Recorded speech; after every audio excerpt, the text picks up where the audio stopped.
Hello बच्चों, तो आप सभी नीट एस्पिरेंट्स के लिए बेटा एक बहुत ही दमदार वीडियो, बहुत ही ज़्यादा यूजफुल और लाइफ चेंजिंग वीडियो होने जा रहा है।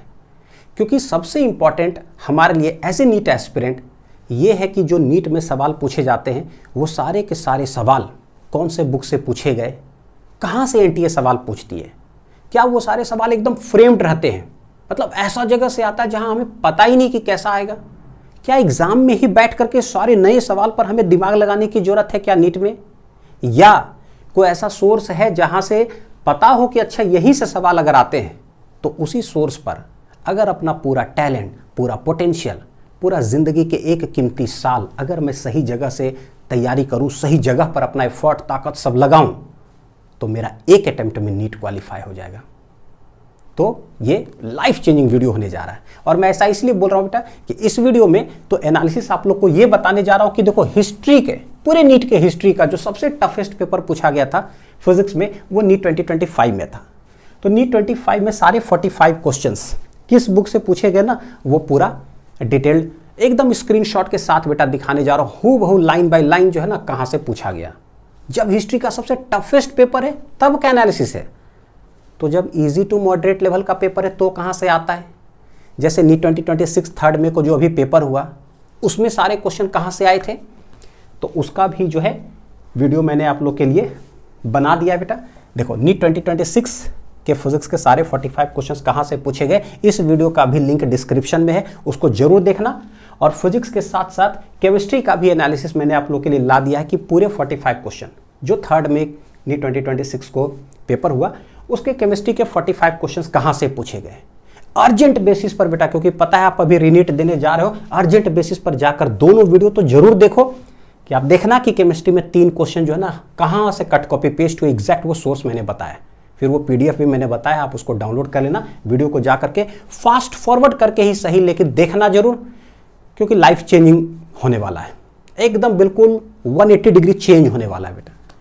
ऐसा मैं इसलिए कह रहा हूं क्योंकि जितने भी बच्चे वीडियोस देख रहे हैं उसके बाद फर्स्ट टाइम रियलाइजेशन हो रहा है, फीडबैक यही आ रहा है कि अनिल सर मैं 3rd ड्रॉपर हूं, मैं 4th ड्रॉपर हूं, 5th ड्रॉपर तक बच्चों का बेटा कॉल आ रहा है।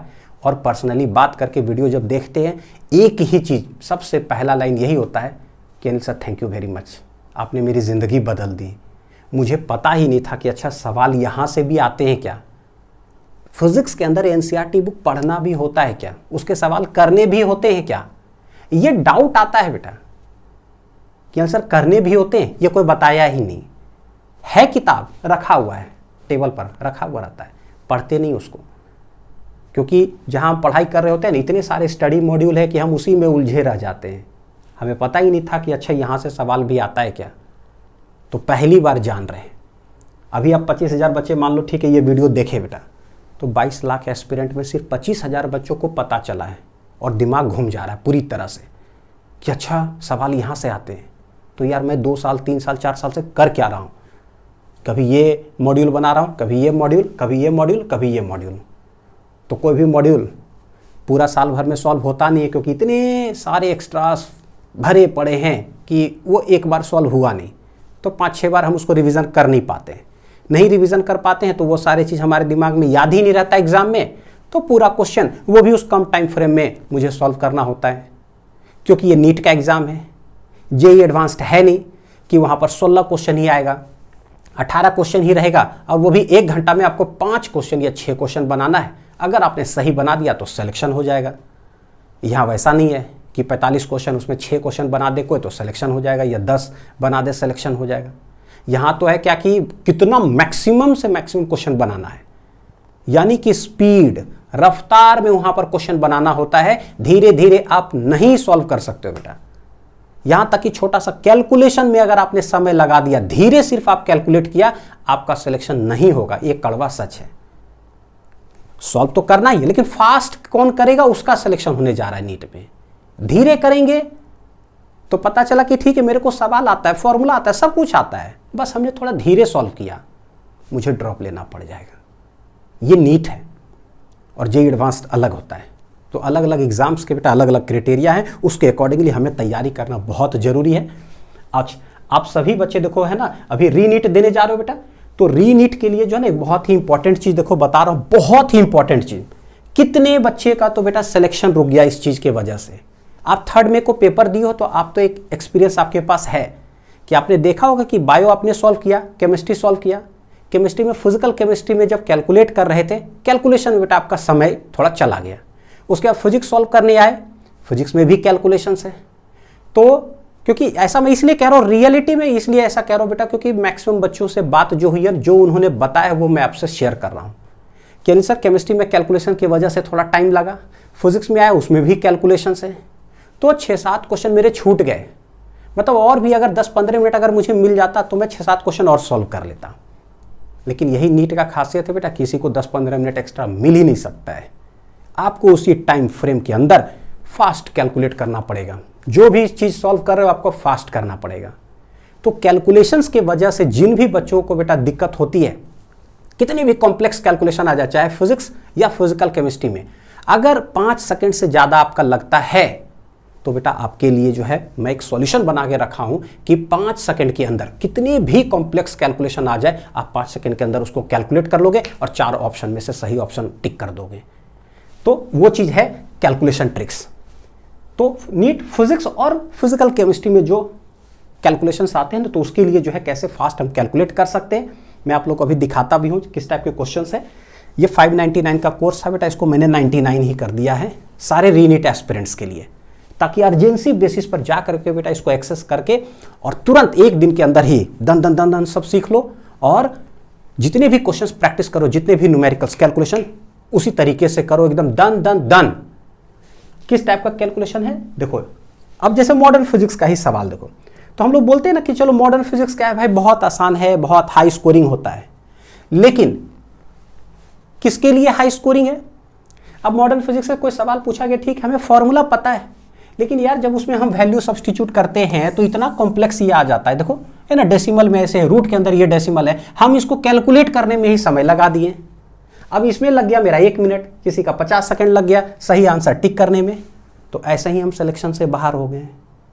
तो मेरे लिए बेटा मॉडर्न फिजिक्स स्कोरिंग नहीं हुआ, क्योंकि हम 1 मिनट में उसको सॉल्व किए, तो जो आ रहा था क्वेश्चन वो छूट जाएगा। तो स्कोरिंग किसके लिए है? जो 5 सेकंड के अंदर, 3 सेकंड 4 सेकंड के अंदर कितने भी कॉम्प्लेक्स आ जाए कैलकुलेट करके ऑप्शन टिक कर देगा, उसके लिए मॉडर्न फिजिक्स हाई स्कोरिंग है।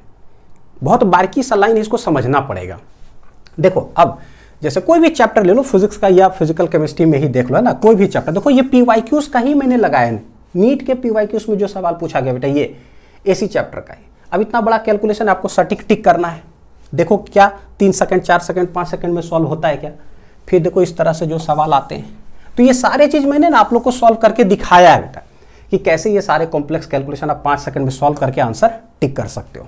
तो इसको एक्सेस कर लेना, फिजिक्स लिंक्स ऐप पर जो है कैलकुलेशन ट्रिक्स है।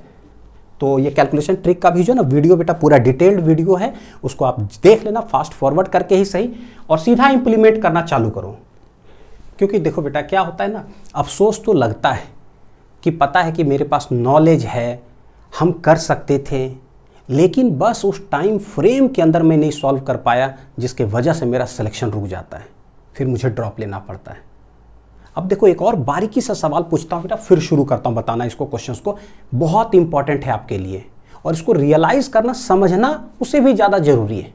मैं एक सवाल पूछता हूँ, मान लो नीट में जितने भी क्वेश्चंस पूछे गए वो सारे सवाल ना आपको सॉल्व करना आता हो, मतलब आपने क्वेश्चंस देखा, सारे सवाल आपको पता है कि यार बहुत अच्छा पेपर, मैं सब सॉल्व कर सकता हूँ, क्या मेरा सिलेक्शन हो जाएगा क्या?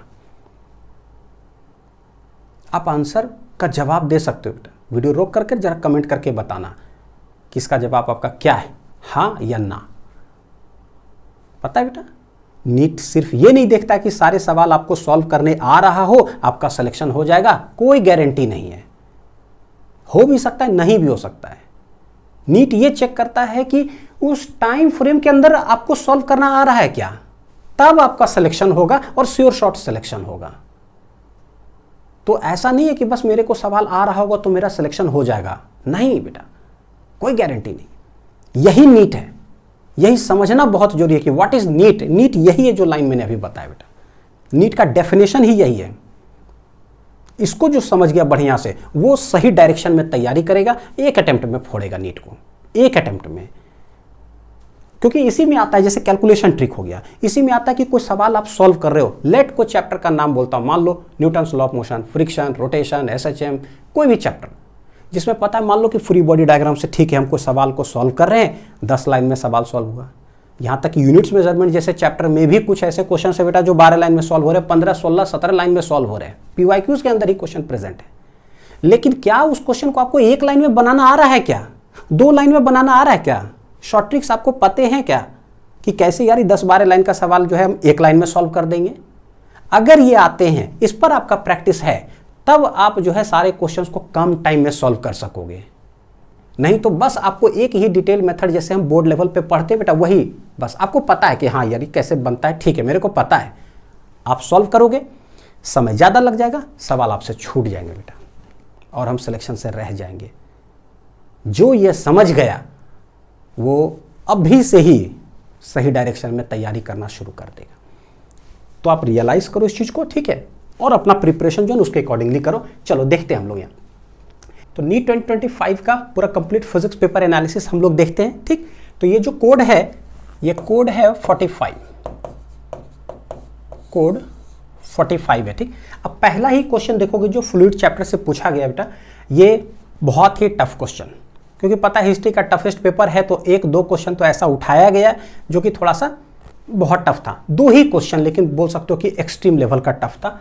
जिसमें पहला ही सवाल फ्लूइड का जो है वो देखो आइरोडोम से उठाया गया है, इंस्पायर्ड है बहुत हद तक, लेकिन जो इरोडोम में सवाल है अभी मैं पढ़ करके भी बताता हूँ आप लोग को, उससे एक स्टेप आगे क्या है देखते हैं जरा। देखो, consider a water tank shown in the figure, ये ठीक है सवाल, ये नीट 25 वाला जो has one wall at x = L वहाँ and can be taken to be very wide in the z direction when filled with a liquid of surface tension S and density क्या है लिक्विड का rho, liquid surface makes angle θ0 ऐसे कर, ठीक। और double differentiation में इस तरह से है। तो अभी मैं क्या करूँ, बस डायरेक्ट क्वेश्चन है ना, बस दिखा रहा हूँ कि हाँ कट कॉपी लाइंस जो है ना कहाँ से था। इरोडोव का ये क्वेश्चन 2.170 का बेटा देख लो, 2 vertical plates submerged partially in a wetting liquid form a wedge with a very small angle d phi. The edge of this wedge is vertical.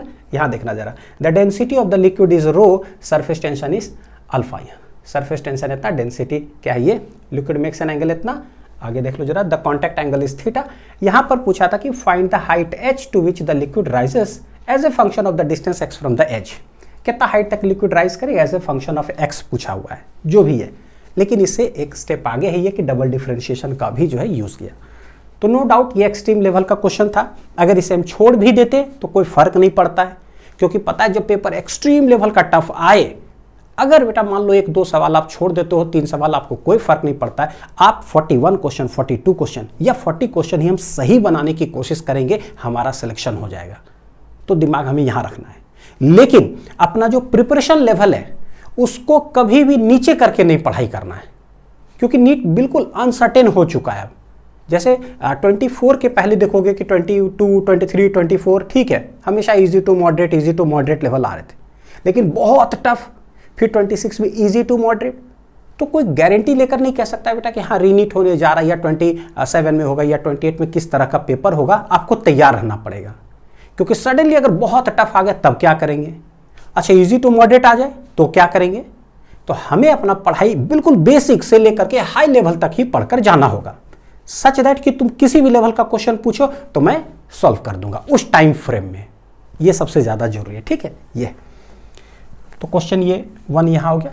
Question 2 देखो जरा, यहां से जरा इसका सीरीज स्टार्ट होता है कट कॉपी पेस्ट का।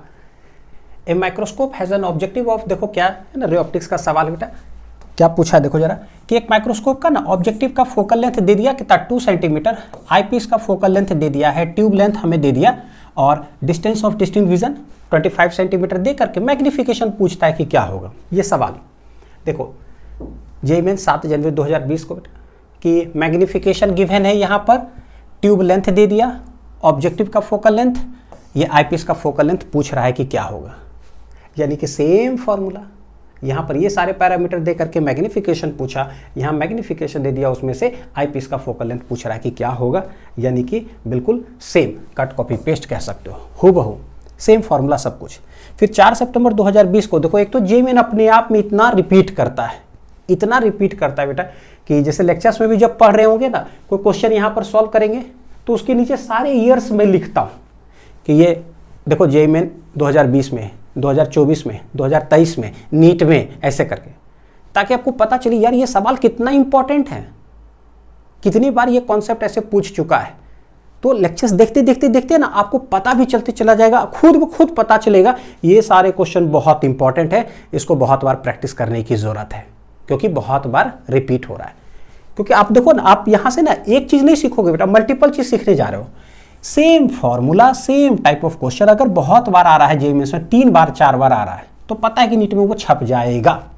तो एनालिसिस करके पढ़ने की जरूरत है जब भी कोई क्वेश्चन हम ये कर रहे हैं तो वो लेक्चर्स में ना पूरा सिस्टमेटिक अपने आप मिलेगा। यहाँ देख लो अगेन, कंपाउंड माइक्रोस्कोप का देखो, at a distance of 25 centimetre from the eyepiece, focal length of the objective lens दे दिया। अगेन यहाँ भी मैग्निफिकेशन दे दिया, ट्यूब लेंथ दे दिया, focal length of the eyepiece पूछ रहा है कि क्या होगा। तो 7 जनवरी का 4 सितंबर को रिपीट। 5 सितंबर 2020 वही, compound microscope consist of objective lens, again वही ऑब्जेक्टिव लेंस का फोकल लेंथ, आईपीस का focal length, separation between the 2 lenses जो है वो दे दिया है, देखो कितना 10 सेंटीमीटर, यानी कि ट्यूब लेंथ। अब यहाँ पर पूछा ठीक है, distance between object and objective lens in which the strain of the I is minimum, यानी पता है मैग्निफिकेशन का जो फॉर्मूला होता है वही लगाएंगे, उसके बाद ही अगला स्टेप ये।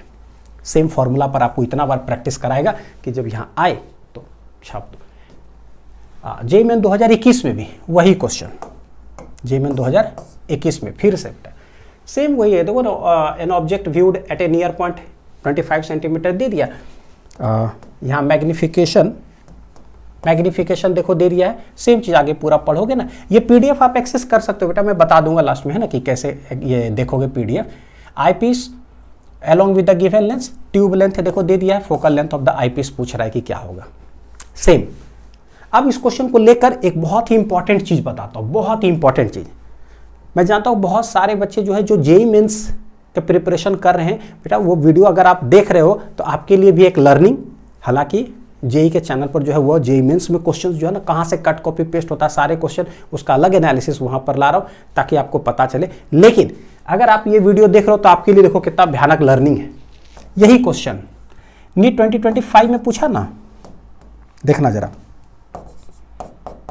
ये नीट 2025 में पूछा, और ये है देखो जेईई मेन का जनवरी वाला सेशन में 2026 में। जरा दोनों क्वेश्चन पढ़ो जरा। Microscope has an objective of focal length 2 centimetre, ये नीट का सवाल, एक साल के बाद देखो 26 में। Microscope objective has a focal length कितना 2 सेंटीमीटर, देखो फोकल लेंथ कितना 2 centimetre, focal length 2 centimetre. Eyepiece focal length 4 centimetre and an eyepiece having focal length 4 centimetre. Tube length 32 centimetre, tube length यहाँ 40 centimetre है। If distance of distinct vision is 25 centimetre, तो बताओ कि भैया magnification in the microscope, देखो magnification produced by the microscope for normalisation, बताओ कि क्या। यानी कि देखो यहाँ हो क्या रहा है, नीट का 25 का सवाल उठ करके जेईई मेंस में कट कॉपी पेस्ट।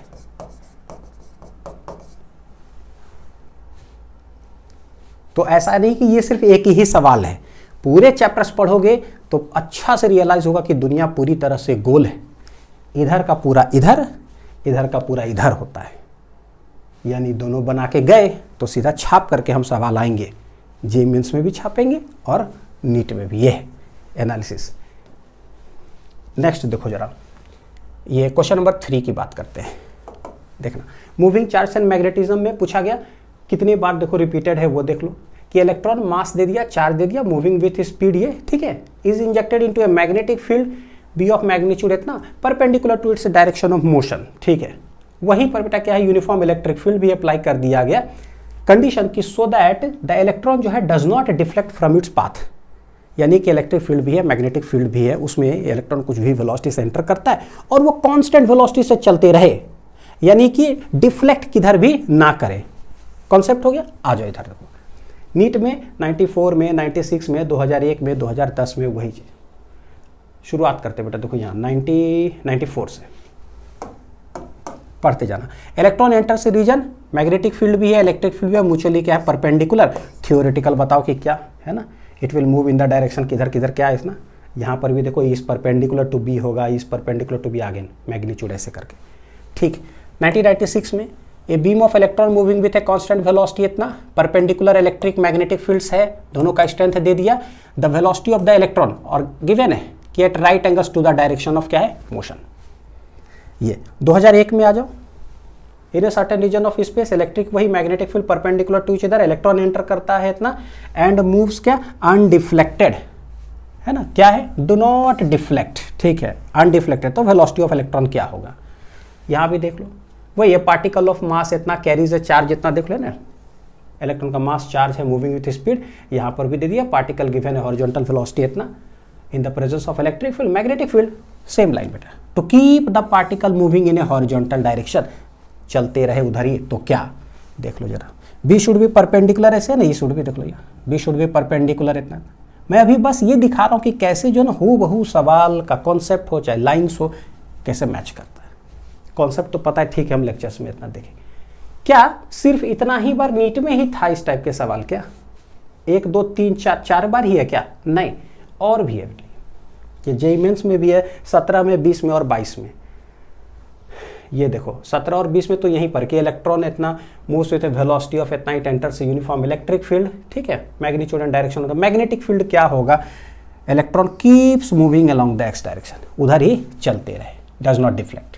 यहाँ देख लो velocity select electric field magnetic field दे दिया, इलेक्ट्रॉन का एनर्जी दे दिया, बोल दिया moving along the positive axis to pass undeflected, यानी बिना डिफ्लेक्ट हुए पास करे, तो बताओ कि क्या। तो यह 3 बार यहाँ, 4 बार वहाँ, 7 बार अगर बनाएंगे एक ही लेवल का, मतलब लेवल क्या बोले बेटा, एक ही similar question, same formula, same concept, same line, सब कुछ, तो 8वां बार नहीं बनाएंगे क्या, बन ही जाएगा। नेक्स्ट क्वेश्चन 4 देखो, वाह क्या सवाल है।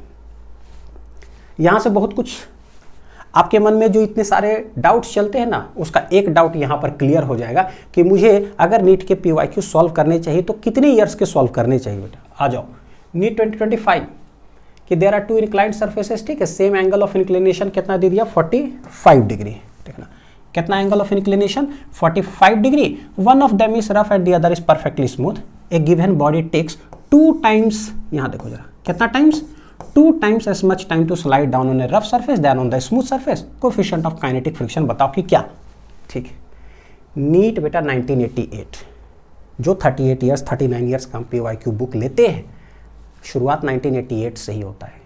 1988 का सवाल 2025 में हो रहे हैं क्या, कट कॉपी पेस्ट बिना कोई चेंजेस के, starting from rest a body slides down, वही 45 degree angle of inclination, incline पे इन ट्वाइस द टाइम, बेटा कितना time, twice the time, twice the time, ऐसा नहीं कि 3, नहीं, कुछ भी चेंजेस नहीं करेंगे भैया, हम हूबहू पूछेंगे क्या इसको बनाकर आए हो क्या, ये एनटी हमसे पूछ रहा है क्या बनाकर आए हो क्या, आए हो तो छाप दो 10 सेकंड के अंदर, वो भी शॉर्ट ट्रिक से बनाओ, क्योंकि मैं हूबहू पूछ रहा हूँ। देखो इट टेक्स स्लाइड डाउन है ना, same distance in the option, coefficient of friction क्या होगा। अब देखो बेटा, एक तो क्या है कि इसको सॉल्व करने के लिए क्या है, कॉन्सेप्ट पूरा लगाओ, ठीक है ना, कॉन्सेप्ट जब हम पढ़ते हैं तो पूरा अच्छे से डिटेल्ड में, ठीक है, inclined surface, angle of inclination है, रफ है, स्मूथ है, पूरा सब कुछ कैसे t = n टाइम्स ऐसे कर करके सब ये करेंगे। होता क्या है, बहुत बार आप लोग डाउट पूछते हो ना कि सर सिर्फ क्वेश्चन ही देख कर करके सब सॉल्व कर लिए, रट लेंगे तो क्या मेरा हो जाएगा क्या, ये भी एक डाउट आता है। बेटा क्वेश्चंस को बना करके रटना नहीं है, उससे रिलेटेड जो है ना अलग अलग टाइप से क्या क्या उससे क्वेश्चंस फ्रेम किया जा सकता है, उस तरीके से हमें पढ़ना है, रटंती विद्या नहीं करना है। क्योंकि पता है कि थोड़ा सा ट्विस्ट कर दिया, थोड़ा सा चेंज कर दिया, तब क्या करोगे, क्योंकि नोबडी नोस कि क्वेश्चन कैसा आएगा। तो वो है, हमें वो तैयार रहना चाहिए। प्लस मैं जब शॉर्ट ट्रिक बोलता हूँ कि यार शॉर्ट ट्रिक क्या क्या चीज़ का शॉर्ट ट्रिक की बात करता हूँ, वो समझना बहुत जरूरी है। सर क्या शॉर्ट ट्रिक की आप बात करते हो यार, क्या कम समय में सवाल सॉल्व करना चाहिए हमें। देखो क्या, जैसे आपको पता चला हाँ ट्वाइस द टाइम, ये बड़ा हाईलाइटेड सवाल होता है। हम क्या करते बेटे, ये twice the time, thrice the time, 4 time, 5 times नहीं, n टाइम्स कर करके पढ़ लो इन जनरल। अब n टाइम्स कर करके जैसे ही हम इन जनरल पढ़ें तो हमें पता चला हाँ कोएफिशिएंट ऑफ काइनेटिक फ्रिक्शन ऐसे करके देखो tan थीटा 1 - 1/n² आ गया। ये क्या हो गया पता, एक रिजल्ट आ गया। फाइनली पूरा कॉन्सेप्ट लगा के डिटेल ये कर करके हमने सॉल्व किया, ठीक आया रिजल्ट। अब इसी को बेटा क्या है, लाल पेन से मैं क्या करता हूँ लेक्चर्स में लिखा देता हूँ, पता है क्या बेटा, ये हमारे लिए शॉर्ट ट्रिक हो गया। देखो लेक्चर नोट्स में समझना क्या किए, एन टाइम्स कर करके हमने पढ़ लिया। देखो कैसे PYQs पर हैंडल किया जाता और पढ़ने का तरीका, पढ़ेंगे वही चीज बस तरीका बदल करके। तभी तो तरीका की इसलिए बोल रहा हूं बदलना, क्योंकि हमें कम समय में सॉल्व करके भैया हमें सिलेक्शन लेना है ना। या बहुत टफ क्वेश्चन आ जाए तो उसको सॉल्व करने के लिए मेरे पास समय होना चाहिए। एन टाइम्स करके ये किया, ठीक है, ये आ गया। अब n इक्वल टू बोले बेटा 2, चाहे बोले 3, भाई जो तुमको बोलना है बोल दो, मैं यहां रखूंगा और 10 सेकंड या 5 सेकंड के अंदर ही सॉल्व कर दूंगा। Angle of inclination theta 45 degree, n equal to 2 बोला, tan 45। तो देख लो यहाँ पर ये थीटा कितना 45 है, तो म्यू के धड़ाक से लगाओगे तुरंत tan 45 कितना होता है 1, आइए हो गया 1 माइनस 1 बटे n कितना बोला 2, तो 2 2 जा 4, बस आंसर आ गया। 4 में से गया 3, 3 बटे 4 यानी कि 0.75, ये मेरा क्या हो गया आंसर। ऐसे सॉल्व करना है बेटा, ये इसको मैं शॉर्ट ट्रिक कह रहा हूँ। तो क्या है 5 सेकंड के अंदर सॉल्व होगा, तो 0.75। भाई 1988 का सवाल हमने 0.75 सॉल्व किया, इसमें 0.75 है, आप जाकर के उसको टिक कर दिए। कहाँ है 0.75, डी ऑप्शन, ठीक है। अच्छा अब आते हैं जरा जेईई मेंस का हिसाब किताब जरा देखते हैं। हमने नीट का PYQ सॉल्व किया 1988 का 2 टाइम्स, वहीं हमने शॉर्ट ट्रिक फ्रेम कर लिया, ठीक है। जब पढ़ते वक्त 23 का और 24 का बेटा दोनों बार जेईई मेन खुद रिपीट करके क्या किया पता है, n टाइम्स वाला सवाल उठाकर पूछा।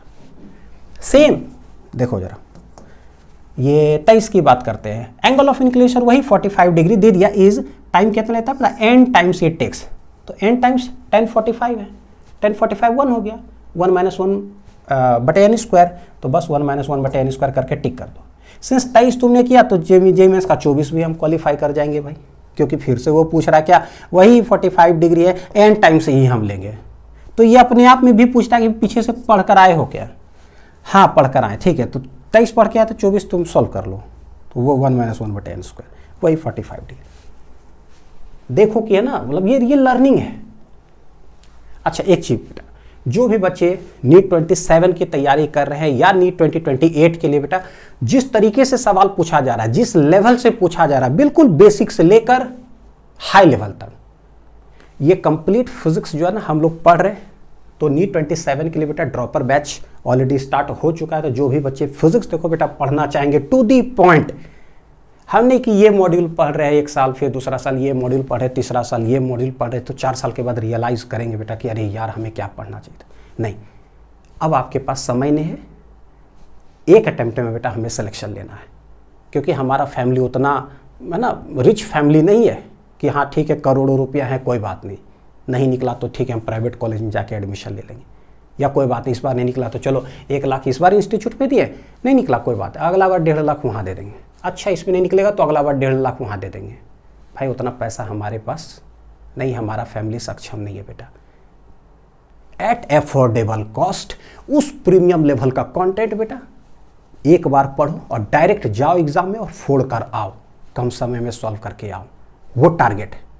तो फिजिक्स में बस टारगेट एक करना है, मिशन 180, उससे नीचे नहीं। अनिल सर मेरे को 180 मार्क्स लाना है, एम्स मेरे को मिलेगा या हमको गवर्नमेंट मेडिकल कॉलेज मिलेगा, ये हम बाद में सोचेंगे। फिजिक्स में मेरे को 180 मार्क्स चाहिए, ये कैसे आएगा वो बताओ, बस वही चीज करना है बेटा। यहाँ पर टारगेट मिशन 180 इन फिजिक्स, खत्म, to the point, short trick के साथ। याद करने का भी तरीका भी देखो ना, आगे बताऊंगा जो सवाल है कि कैसे चीजें याद भी कराता हूं, कैसे जिंदगी भर के लिए कोई चीज याद रह जाएगा, वो सभी सीखते जाएंगे धीरे धीरे। तो वो कंप्लीट फिजिक्स जो है बेटा कहाँ है, देखो फिजिक्स लिंक्स ऐप पर मैं पढ़ाता हूँ, ठीक है। फिजिक्स लिंक्स ऐप पर देखो होम पेज पर जाओगे ना, नीट सेक्शन होगा, उसमें जाना, ये नीट 2027, तो वहाँ पर होगा देखो कंप्लीट फिजिक्स जो है ड्रॉपर बैच, इसमें सब कुछ है। देखो NCERT exemplar, HC Verma, NEET PYQ, JEE mains, IIT PYQ सब इंक्लूडेड है, जिससे तुम किसी भी लेवल का पूछोगे तो मैं सॉल्व कर दूंगा, है ना। और उसके नीचे बेटा ये कैलकुलेशन ट्रिक्स है 2027 के लिए ये। और कोई भी डाउट हो, कुछ भी पूछना हो तो डायरेक्टली बेटा आप मेरे से पूछ सकते हो, है ना, डायरेक्टली। ये कॉन्टैक्ट नंबर है, कॉल करके या व्हाट्सअप करके भी मेरे से पूछ सकते हो 8595657896 पर। अगर कोई बच्चे मान लो कि नीट 2028 की प्रिपरेशन करो बेटा तो यही फिजिक्स लिंक्स ऐप पर जो है ना नीट सेक्शन में जाओगे, वहाँ पर देखो यहाँ नीट 2028 भी दिखेगा। तो ये हो गया NEET 2028 complete physics batch. Same NEET section में गए नीट 2028, वहाँ पर आपको कंप्लीट फिजिक्स और कैलकुलेशन ट्रिक्स दिखाई देगा। क्योंकि हमें सिर्फ ये नहीं पढ़ना है बेटा, हमें ये भी करना है, क्योंकि ये दोनों मिल करके जो है ना 180 हमें पहुँचा देगा। ठीक है, तो ये चलो अब देखते हैं नेक्स्ट क्वेश्चन। देखो question number 5 work energy power से पूछा गया सवाल कि ये ना एक टाइप ऑफ क्वेश्चन होता है, उस टाइप ऑफ क्वेश्चन में 2 केस होता है। बताता हूँ कि कौन सा केस है बेटा। जैसे काइनेटिक एनर्जी ऑफ देखो 2 similar cars A and B दे दिया अलग अलग कि 100 जूल इतना जूल है ऑन अप्लाइंग ब्रेक। तो 2 कार है भैया, दोनों ब्रेक अप्लाई किया, कार ए स्टॉप्स आफ्टर इतना metre, car B stops after इतना मीटर, यानी कि ब्रेक लगाने के बाद कितना डिस्टेंस पे जाके रुकता है उसको स्टॉपिंग डिस्टेंस बोलते हैं। तो क्या किया यहाँ पे स्टॉपिंग डिस्टेंस देखो ऐसे दे दिया दोनों का, बोला क्या कि force F A F B इतना है अप्लाइड बाय द ब्रेक्स, तो एफ ए बटे एफ बी बताओ कि क्या होगा। तो यहाँ पर ना ये ऐसा टाइप है कि इसके अंदर 2 चीज होता है, केस 1 केस 2। केस 1 है स्टॉपिंग डिस्टेंस वाला कॉन्सेप्ट हो गया जो यहाँ पूछ लिया, ठीक। एक होता है स्टॉपिंग टाइम कि जब ब्रेक लगा तो कितना टाइम के बाद जो है ना जाकर के कि ये रुकेगा दोनों। तो इसको स्पेशलाइजेशन बोलते हैं कार एंड ट्रक प्रॉब्लम्स या लॉरी एंड ट्रक प्रॉब्लम्स ऐसे करके, या लॉरी एंड कार प्रॉब्लम्स करके। जे मीन्स 2023 में ना ऑलरेडी उसी टाइप का क्वेश्चन सेम पूछ चुका है। देखो स्टेटमेंट में, statement 1, truck and a car moving with same kinetic energy are brought to rest, कैसे? By applying brakes which provide equal retarding forces, both come to rest in equal distance. बताओ कि सही है या गलत है। यानी ये भी स्टॉपिंग डिस्टेंस पर ही पूछा। सिंस जेईई मेंस ने स्टॉपिंग डिस्टेंस पर पूछा है तो भैया नीट 25 स्टॉपिंग डिस्टेंस पर ही सवाल फ्रेम करेगा, क्योंकि सेम फॉर्मूला से। इट मीन्स कि स्टॉपिंग टाइम अभी दोनों जगह खाली पड़ा हुआ है। तो हमारे लिए ये एक्सपेक्टेड क्वेश्चन चला जाता है मोस्ट इंपॉर्टेंट, क्योंकि एनटीए का नजर इस टाइप ऑफ क्वेश्चंस पर है। उसका केस 1 छाप चुका है बेटा, केस 2 कभी भी रीनीट में 27 में 28 में 29 में कभी भी छप जाएगा, तैयार रहना 5 सेकंड के अंदर सॉल्व करने के लिए, है ना। तो ये चीज है, बोले ना एकदम मतलब सिर्फ सॉल्व नहीं करना है, ये नहीं कि अगर ऐसे सिर्फ सॉल्व करोगे बेटा, मान लो बोलते हैं कि सर हम ऐसे सॉल्व कर लेंगे पीवाईक्यू हो जाएगा क्या। अब देखो बेटा, आप मान लो सॉल्व करोगे, आपको सिर्फ ये वाला क्वेश्चन दिखाई दिया, वाह किसी तरीके से आपने सॉल्व कर लिया, इसका अगला पार्ट आपको पता ही नहीं कि क्या इंपॉर्टेंस है। तो पढ़ने से क्या होता है बेटा ना, वो एक्सपीरियंस का झलक आपको जो है हेल्प करेगा आपके प्रिपरेशन में। पता रहेगा कि यहाँ पर 2 है, एक बार भाई साहब दोनों पूछ चुका है, ये खाली पड़ा हुआ है, कभी भी छप सकता है, तो उसको क्या करोगे, मोस्ट इंपॉर्टेंट क्वेश्चंस के कैटेगरी में डाल कर रखोगे। तो जिसको ये चीज़ नहीं पता बेटा, उससे आप बहुत स्टेप आगे रहोगे। ये चीज़ है, लर्निंग सिर्फ हमें लेना है यार, और हमें कुछ नहीं करना है। ये सब वीडियो क्यों होता है, क्योंकि हम लर्न करें, हम सही डायरेक्शन तैयारी करें। देखो सवाल क्वेश्चन 6 करंट इलेक्ट्रिसिटी से देख लो, है ना। क्या है बेटा, एक बैटरी दे दिया, एक रजिस्टर, यहाँ से पता करंट फ्लो करेगा। देख लो जरा 2 टर्मिनल के बीच में क्या है, ये व्हीटस्टोन ब्रिज, क्योंकि देखो 5/2.5 करो, है ना, 2:1, 3/1.5 करो, ऐसे 2:1, तो इसमें करंट फ्लो नहीं करेगा क्योंकि रेशियो सेम है, व्हीटस्टोन ब्रिज का है। फिर यहाँ से करंट ऐसे फ्लो कर जाता है। 5 वोल्ट का बैटरी लगा हुआ है। जेईई मेंस ने 2006 में ही 5 वोल्ट का बैटरी लगा चुका था, 5 वोल्ट का बैटरी वो लगा चुका था कि यहाँ से करंट जाएगा। देखो 10/20, 5/10, अगेन ये दुगना का ही फैक्टर है, देखो है ना, 2 टाइम्स। यहाँ भी देखो 2.5 से 5 या 1.5 से 3 क्या 2 टाइम्स, तो 3 टाइम्स भी नहीं है, 4 टाइम्स भी नहीं है, नहीं भाई एकदम 2 टाइम्स है। तो सीसीपी मतलब ना cut copy paste, Wheatstone bridge ऐसे, फिर करंट जाएगा। बोला करंट कितना होगा, यही पूछा करंट कितना होगा। नेक्स्ट सवाल आ जाओ, question number 7 work energy power का। अगेन ये यहाँ से यहाँ बेटा ये सीसीपी है, कट कॉपी पेस्ट। एच.सी. वर्मा के सॉल्व एग्जाम्पल से उठाया गया सवाल, देख लो जरा। A bob of heavy mass m is suspended by a light string of length l, ठीक है। Heavy particle is suspended by a string of length l। H C. Verma sir बोलते हैं particle is given a horizontal velocity v0, ये बोलेगा bob is given a horizontal velocity v0 as shown in figure यहाँ, ठीक। If the string gets slack at some point p making an angle theta, if the string gets slack, ठीक। H C. Verma sir the string becomes slack at some angle and the particle proceeds on a parabola। P point पर देखो string slack कर जाता है, P point पर string slack कर जाता है, स्वाभाविक हॉरिजॉन्टल से कुछ एंगल ऐसे। तो देखो यहाँ पर क्या वी नॉट, स्वाभाविक पी पॉइंट पर जब स्ट्रिंग स्लैक है यहाँ पर कोई ना कोई वेलोसिटी होगा वी। ये क्या किया बेटा, ये थोड़ा सा आसान ये है कि रेशियो पूछ दिया कि ये जो स्पीड होगा यहाँ पर वी और ये जो इनिशियल स्पीड वी बटे वी नॉट बताओ कि क्या वहाँ पर रुका। ये वहाँ से भी वेलोसिटी है, पास करता है पॉइंट ऑफ सस्पेंशन, यानी कि 2 स्टेप और आगे का कैलकुलेशन है। तो उसका आधा पार्ट पर ही रोक करके वो पूछ लिया कि रेशियो बताओ कि क्या होगा। पता चल गया ना क्या है। ठीक है, नेक्स्ट क्वेश्चन 8 सेमीकंडक्टर का जो सवाल है वही आउटपुट वाई बताओ कि क्या, एकदम सिमिलर टाइप का बेटा। ये क्या है, तो ये पता है कि ये नॉर गेट है ना, ये क्या है नैंड गेट। और देखो इनपुट कैसे है, एक यहाँ एक यहाँ, ये बी दोनों में चला गया, फिर आउटपुट यहाँ पर है ना एंड गेट लगा हुआ है। देख लो जरा नीट 2024 और 2021 में सिमिलर का, तो 21 का जरा देखो क्या है, ये एंड गेट, ये नैंड गेट और ये क्या है और। तो ये पता है कि यहाँ तो कुछ भी किया जा सकता है ना, सिंपल बेसिक। यहाँ तो फ्लक्चुएट बेटा, यहाँ और लगा दे, नॉर लगा दे, एंड नैंड कुछ भी लगा सकता है। तो उसी टाइप का हमारा प्रैक्टिस ऑलरेडी है। देखो ए गया इधर से गया, ये बी दोनों में, ये बी दोनों में, लक्षण दिख रहा है क्या, है ना हो बहु। ठीक, यहाँ भी देखो एक इधर फिर दोनों जाकर के ऐसा कुछ आउटपुट। अब इसमें बस ये होता है कि शॉर्ट ट्रिक्स की मैं जब बात करता हूँ सेमीकंडक्टर लॉजिक गेट्स में क्या कि भाई एंड गेट, नैंड गेट और नॉर, एक्सॉर, एक्सनॉर, ये सब का ना एकदम टिप्स पर एक एक सेकंड में परमानेंट जिंदगी भर कैसे याद रहेगा वो ट्रिक हमें पता होना चाहिए ट्रूथ टेबल का।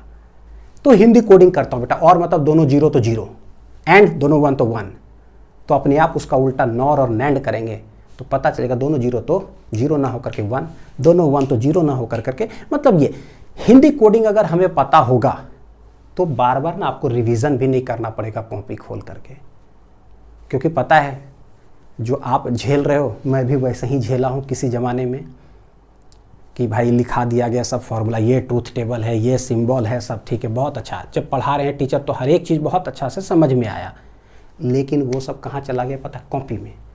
अब जब कोई पूछे यार नॉर गेट का बताओ ट्रूथ टेबल क्या होगा, अब तो ट्रूथ टेबल क्या होगा, रुको यार रिवीजन करना पड़ेगा। अब कॉपी खोले बैठ के रिवीजन कर रहे हैं सब गेट्स, अच्छा ठीक है अब याद हुआ 10 मिनट के बाद, बेटा वो काम नहीं करना है। At least 95% of the formula, concepts, theory जो भी चीज़ है उतना तो मैं लेक्चर्स में याद करा देता हूँ, क्योंकि मैं खुद झेला हुआ हूँ वो चीज़ की। यार कुछ भी चीज़ कोई सर अगर पूछ रहे हो तो कॉपी ही पलटा रहे हैं, जो पेज पीछे पलटा करके जल्दी जवाब दे देता था क्लास में वो तेज कहलाता था। तो सर ने पूछा बताओ इसका क्या फॉर्मूला होगा, धड़ाक धड़ाक पेज पीछे पलटा रहे, देख करके बोल दिए। तो जल्दी बोल देते थे तो मुझे लगता था यार सबसे तेज लग रहा हम ही है क्या। बाद में रियलाइज हुआ भाई एग्जाम में ना कॉपी रहता ही नहीं पेज पलटाने के लिए, एग्जाम में ये अलाउड रहता है, ये ले जाना होता है कॉपी नहीं। अब इसको कैसे पलटाएं, एग्जाम में कोई सवाल आए तो इसको कैसे पलटाएं, क्लास में ना कॉपी पेज पीछे पलटा दिया, अच्छा ये है हो ठीक ठीक ठीक धड़ाक से बोल दिए। तो ये समझना पड़ेगा कि ये अलाउड है यार, इसके अंदर कैसे छपेगा। तो वो पूरा शॉर्ट ट्रिक्स जो है ना एकदम टिप्स पे बेटा याद हो, ताकि जो है ना जैसे यहाँ पर पता चले हाँ 0 0 आया है, गेट कौन सा है, ठीक तुरंत उसका कोडिंग, दोनों जीरो तो क्या होता है, दोनों वन तो दोनों वन, ऐसे करके तुरंत, ताकि जो है ना तुरंत खटाक से इसका आउटपुट, फिर यहाँ क्या है इसका आउटपुट निकाल लिए। जरूरी है ये जानना, नहीं तो क्योंकि पढ़ना तो हमें वही चीज़ है, बस अलग तरीका से कैसे पढ़ना है ये भी जानना जरूरी है। सर कैसे अलग तरीका से वही चीज़ को पढ़ सकते हैं, यही सब जो सिखा रहा हो बेटा। ये देखो ईएम वेव्स का जो सवाल है ना कि इलेक्ट्रिक फील्ड का एक्सप्रेशन दे दिया और हमसे पूछा कि मैग्नेटिक फील्ड का जो है बताओ कि एक्सप्रेशन क्या होगा। तो आ जाओ नीट 2022, ये देखो मैग्नेटिक फील्ड का एक्सप्रेशन देख करके यहाँ इलेक्ट्रिक फील्ड का एक्सप्रेशन पूछा हुआ है, देख लो है ना, बस ठीक है, वहाँ इलेक्ट्रिक मैग्नेटिक, यहाँ मैग्नेटिक इलेक्ट्रिक। जेईई मेंस 2017 8 अप्रैल को अगेन मैग्नेटिक फील्ड दे दिया, पूछ रहा क्या कि इलेक्ट्रिक फील्ड का बताओ कि क्या होगा, बन जाएगा पता है ना। वही सवाल देखो कि कितने बार जो है ना इस टाइप का क्वेश्चन पूछा हुआ, वो देखना जरा। 2020 4 सितंबर, ये बेटा देखो 7 जनवरी, 3 सितंबर, 4 सितंबर, 6 सितंबर, 4 बार तो ऐसे ही एक ही साल में पूछा हुआ है। इलेक्ट्रिक फील्ड दे दिया, मैग्नेटिक फील्ड पूछता है, मैग्नेटिक फील्ड दे दिया, इलेक्ट्रिक फील्ड पूछ रहा है। ये देखो, ये तो हूबहू हो गया कि इलेक्ट्रिक फील्ड ही है, मैग्नेटिक फील्ड बताओ। तो भैया इलेक्ट्रिक फील्ड है, मैग्नेटिक फील्ड बताओ। यहाँ मैग्नेटिक दे दिया, इलेक्ट्रिक फील्ड बताओ। मैग्नेटिक फील्ड दे दिया, इलेक्ट्रिक फील्ड बताओ।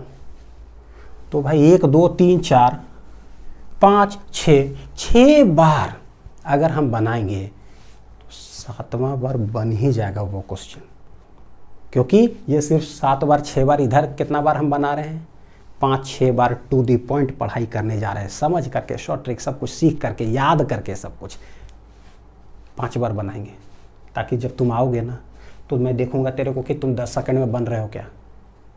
1 मिनट नहीं बेटा, 10 सेकंड खटाक से एकदम। लॉज ऑफ मोशन का सवाल देखो, देखो बेटा, सिर्फ देखते चलो, बहुत सारे सवाल हैं।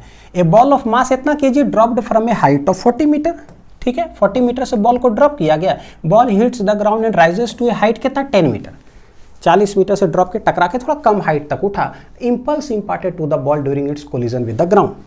पहले यहाँ जाओ, जेईई मेन 2024 का सवाल देखो। A spherical body of mass इतना dropped from a height of 10 metre से ड्रॉप किया गया, ठीक, कितना मीटर से, 10 मीटर से ड्रॉप किया गया। After hitting the ground body rebounds to a height of कितना, 5 मीटर, थोड़ा कम हाइट तक गया ना, 40 से 10 ही गया, ये 10 से 5। Impulse of the force imparted by the ground to the body, तो ये इधर से इधर हो जाता है, कट कॉपी पेस्ट। अगेन ये नीट में भी 2021 में बेटा सेम चीज, बॉल इतना mass drop from a height 10 metre, बस ये रीबाउंड करता है, पता है, सेम ही हाइट तक कर दिया। सवाल वही, magnitude of impulse imparted to the ball. तो 21 में नीट बना रहे हैं, 24 का ये बना रहे हैं। अच्छा 24 का बना रहे हैं तो यहाँ 25 में जाके छपा हुआ है। अब यहाँ से मेरे को क्या लर्निंग मिला, मेरे को लर्निंग क्या मिला कि भाई 24 में जो जेईई मेंस में है वो 25 में जाकर के छपता है नीट में। इसका मतलब है कि 26 में जो नीट में पूछेगा कहीं ना कहीं जेईई मेंस 25 का बनाना पड़ेगा। इसका मीन्स ये हुआ कि जब 27 का नीट होगा तो भैया 26 का इसका बना के रखना होगा। 28 जब हम नीट दे रहे होंगे तो भैया 27 का इसका बना के रखना होगा। ठीक ठीक बेटा।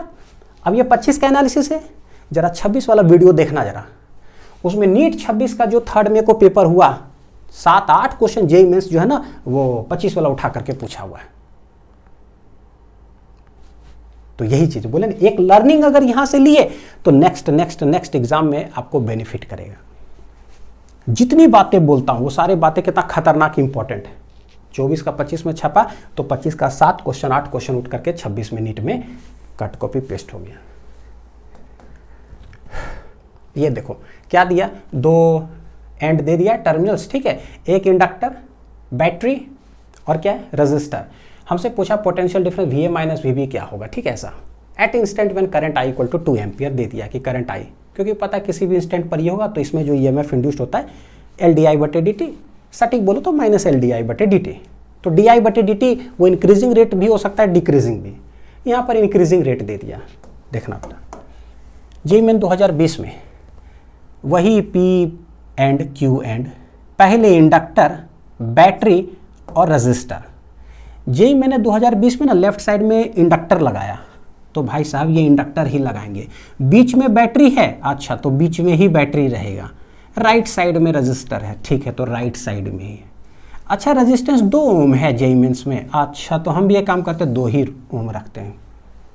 क्यों बच्चा लोग को तकलीफ दे, 3 ओम करें, जितना मैक्सिमम सिमिलर कर सकते हैं, है ना। हूबहू हम छापना चाहते हैं तो ये हूबहू। अच्छा एक बार बना लिए और प्रैक्टिस करना चाहते हो इस टाइप का, ठीक है। तो 20 का बनाया था, 23 में देखो जरा फिर से वही इंडक्टर है, रजिस्टर है, बैटरी लगा दिए, 2 एंड AB कर दिया गया। DI/dt डिक्रीजिंग है ना, वही VAB पूछा है, VA माइनस VB। 5 बार इसको सॉल्व करके जाइए बेटा, 6ठा बार यहाँ जाके 10 सेकंड में छाप दीजिएगा। Next magnetism and matter. ये तो पता है कि करंट फ्लोइंग थ्रू है ना, सर्कुलर कॉइल ऐसे करके है, रेडियस का रेशियो दे दिया। मैग्नेटिक मोमेंट क्या है, तो पता है कि मैग्नेटिक मोमेंट जैसे होता है ना, M इक्वल टू क्या होता है IA, करंट दे दिया और सर्कुलर जो कॉइल है उसका एरिया। अगर N टर्न्स होता है तो M इक्वल टू क्या है NI, यानी कि ना इसका कोडिंग हिंदी कैसे है देखो जरा, याद करते हैं भाई। M से मेरा घर आइए, लेकिन अगर N टर्न्स है ना तो मेरा घर नहीं आइए, नहीं आइए, क्योंकि पता है बहुत हाईलाइटेड फॉर्मूला है मैग्नेटिक डाइपोल मोमेंट का। आइए नहीं आइए, N टर्न से तो नहीं आइएगा।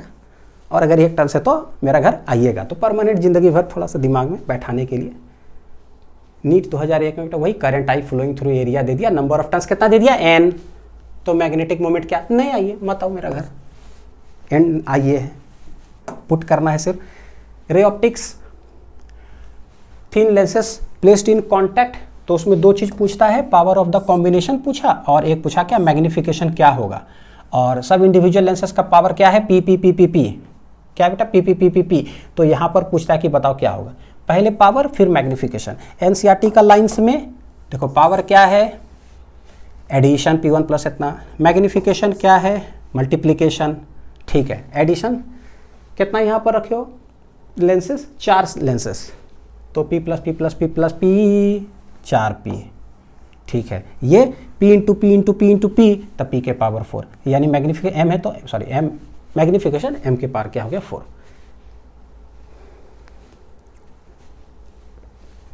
ठीक है, ये 5 सेकंड के अंदर ही बनने लायक था। ये सवाल बहुत बच्चों को मुश्किल लगा, मुश्किल ही नहीं बहुत मुश्किल लगा। इसलिए मुश्किल लगा केटीजी का सवाल बेटा क्योंकि ये एनसीईआरटी के एक्सरसाइज का क्वेश्चन है, और कितने लाख ऐसे बच्चे हैं जो एनसीईआरटी के एक्सरसाइज तो सॉल्व करते ही नहीं। जितने बच्चों से मैंने बात किया बेटा उसमें 98-99%, 99 से भी थोड़ा ज़्यादा कह सकते हो कि आंसर हम लोग एनसीईआरटी के एक्सरसाइज क्वेश्चन तो सॉल्व करते ही नहीं है, वो मॉड्यूल में ही रहते हैं हम लोग। आप सोच करके देखो बेटा, नीट 26 वाला एनालिसिस में मैंने बताया कि एनसीईआरटी फिजिक्स में ना टोटल सॉल्व्ड एग्जाम्पल और एक्सरसाइज क्वेश्चंस मिला करके 618 क्वेश्चन है टोटल, न्यू बुक से बता रहा हूँ। मेरा एक सवाल, क्या वो 618 क्वेश्चंस को आपने 5 बार बनाया है? कमेंट करके बताना बेटा, क्या आपने उसको 5 बार बनाया है क्या? और वो भी उसमें आता है, एडिशन भी है कि हाँ बहुत सारे क्वेश्चंस को डिटेल मेथड हो शॉर्ट ट्रिक से भी, ताकि जो लेंदी बन रहा हो उसका कुछ शॉर्ट ट्रिक से बनाया है क्या, ताकि एग्जाम में जब आए तो मैं कम लाइंस में सॉल्व करूं। ठीक है, ऐसे अब जवाब देना। मैक्सिमम बच्चों का 99% से भी ज़्यादा बच्चों का सवाल है कि आंसर नहीं, मतलब उन्होंने जवाब जो दिया कि आंसर नहीं। अब देखो होता क्या है, देखो लाइन आप देखोगे तो आपको रियलाइज होगा। ये ओल्ड बुक से मैंने लगा है 13.4 का, देखो जरा। An oxygen cylinder of volume 30 litre has इतना moles of oxygen. An oxygen cylinder of volume 30 litre has an initial gauge pressure and temperature इतना, ठीक है। आगे लाइन देखो, after some oxygen is withdrawn from the cylinder, after some oxygen is withdrawn from the cylinder, gauge pressure drops to 11 atmospheric pressure, gauge pressure drops to 11 atmospheric pressure, temperature drops to 17 degree, atmospheric pressure 27 degree, mass of the oxygen withdrawn from the cylinder, estimate the mass of the oxygen taken out from the cylinder। क्या है तो देखो जरा, ये cut copy paste हो रहा है, नहीं बनाएंगे नहीं बनेगा एग्जाम में, ये लर्निंग है। ठीक बेटा, नीट 27 और नीट 28 के कंप्लीट फिजिक्स बैचेस चल रहे हैं। ये मैं इसलिए इन्फॉर्मेशन दे रहा हूँ कि ताकि बेटा जो है आप कहीं भी मान लो पढ़ाई कर रहे हो, कहीं भी बेटा पढ़ाई करो यार, 1 लाख रुपया देकर पढ़ रहे, 1.5 लाख 60,000 70,000 ठीक है पढ़ रहे हैं, एकदम अफोर्डेबल अमाउंट में, एकदम अफोर्डेबल अमाउंट में अगर वो पढ़ भी रहे हो ना, तो ये बैच बेटा एक्सेस कर लो। जितने क्वेश्चंस, जितने कॉन्सेप्ट, जितने शॉर्ट ट्रिक सब बताता हूँ, एटलीस्ट उसको देख भी लोगे ना, देखते भी रहोगे और बस क्वेश्चंस उठा करके प्रैक्टिस करोगे। जहाँ जहाँ पर शॉर्ट ट्रिक से देखो जितने फॉर्मूलेस आते हैं, पता है कि है ना, मैं जानता हूँ आप लोग से बात करके बेटा फीडबैक बता रहा हूँ कि मान लो कोई चीज़ हमने पढ़ लिया, या जैसे रे ऑप्टिक्स की मान लो बात करें, है उसमें टेलीस्कोप, माइक्रोस्कोप है ना, कंपाउंड माइक्रोस्कोप, सिंपल सब, केस 1 केस 2 सब पढ़ लिए। क्या वो फॉर्मूलाज आपको 5 मिनट रुक कर करके बेटा टीचर आपको याद कराते हैं क्या शॉर्ट ट्रिक से? ये देखो बेटा ऐसे ऐसे खट खट खट सब याद कर लो, कराते हैं क्या? नहीं, क्योंकि मैक्सिमम जवाब जो आता है वो नहीं आता है।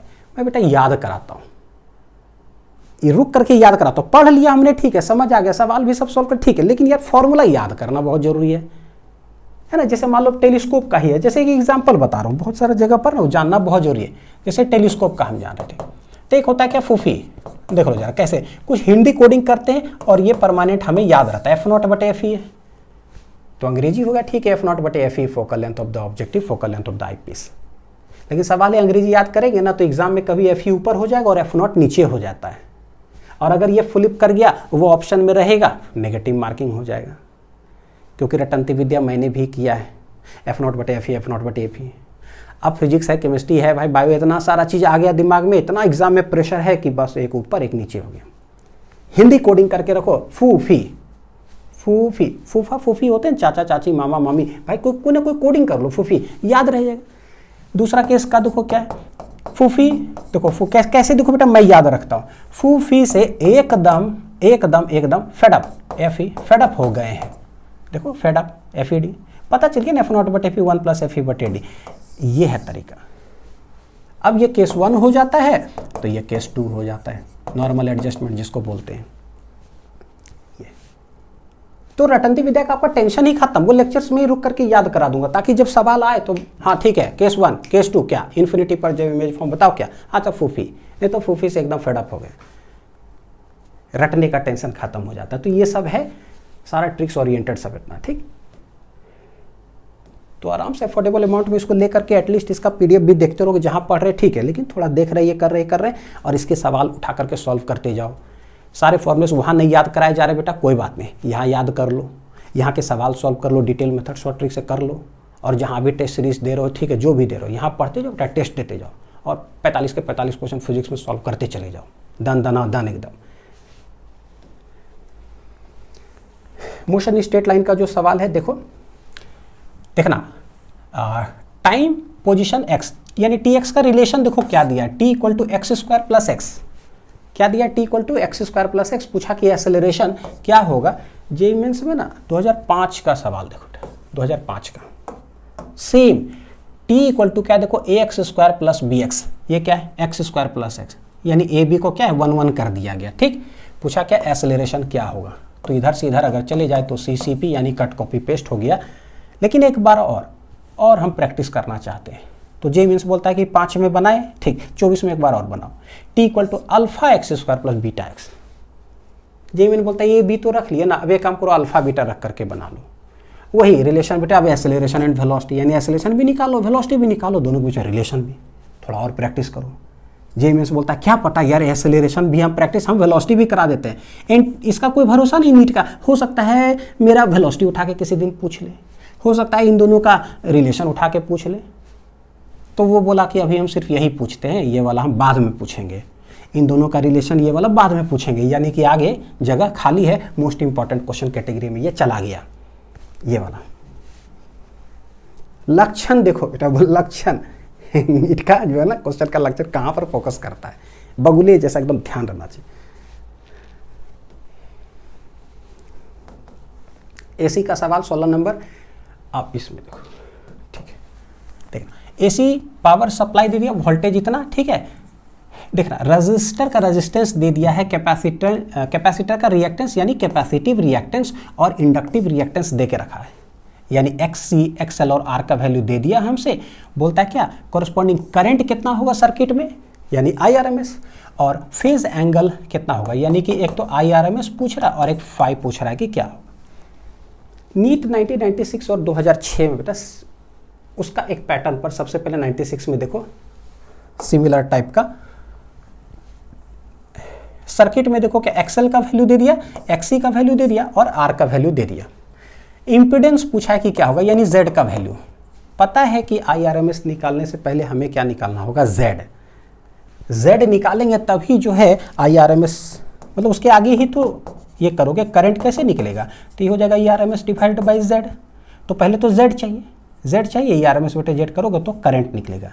यानी एक प्रैक्टिस यहाँ, दूसरा प्रैक्टिस 2006 में तो हूबहू देखो, रेजिस्टेंस दे दिया, इंडक्टिव रिएक्टेंस दे दिया, कैपेसिटिव रिएक्टेंस दे दिया, ठीक। बोलता है combination is connected to an AC source 110 volt, power factor of the circuit क्या। अब पावर फैक्टर क्या है भाई, cos फाई है ना, तो cos फाई क्या होता है, R बटे Z निकाल लिए। तो cos फाई जब ये निकल गया R बटे Z बेटा, फाई यहाँ से कैलकुलेट हो जाएगा cos इन्वर्स करके, हो गया। फाई है क्या, फाई है ये तो फेज एंगल है, फाई क्या होता है फेज एंगल, तो इधर से निकल गया। tan फाई भी निकाल सकते हैं, cos फाई भी निकाल सकते हैं, cos फाई ये सिखा रहा है, ठीक है। ऐसे tan फाई तो फॉर्मूला ओरिएंटेड हो गया, तो बहुत आसान कैटेगरी में ये सवाल है, वेरी इजी कैटेगरी का सवाल। और जेईई मेन में भी 2023 में 30 जनवरी और 31 जनवरी को पूछा हुआ ए सीरीज LCR सर्किट देखो, रेजिस्टेंस दे दिया, XL का वैल्यू XC का दे दिया, इनपुट वोल्टेज ऐसा, एम्पलीट्यूड ऑफ द करंट पूछा है, यानी कि जो करंट पूछा ये तो हूबहू। फिर वही XL XC और R दे दिया, क्या पूछा है, RMS वैल्यू ऑफ करंट, तो इधर से इधर बेटा CCP करंट वाला जो है। मतलब इतना प्रैक्टिस इधर होगा ना, इतना प्रैक्टिस होगा कि ये सब कुछ लगेगा ही नहीं। रोटेशनल में देखो, सन रोटेट्स अराउंड द अर्थ इन इतना once in 27 days, what will be the period of revolution if sun were to expand twice its present radius? सन का रेडियस क्या है, क्या हो रहा है, ट्वाइस इट्स प्रेजेंट रेडियस हो जा रहा है, तो बताना है पीरियड ऑफ रिवॉल्यूशन।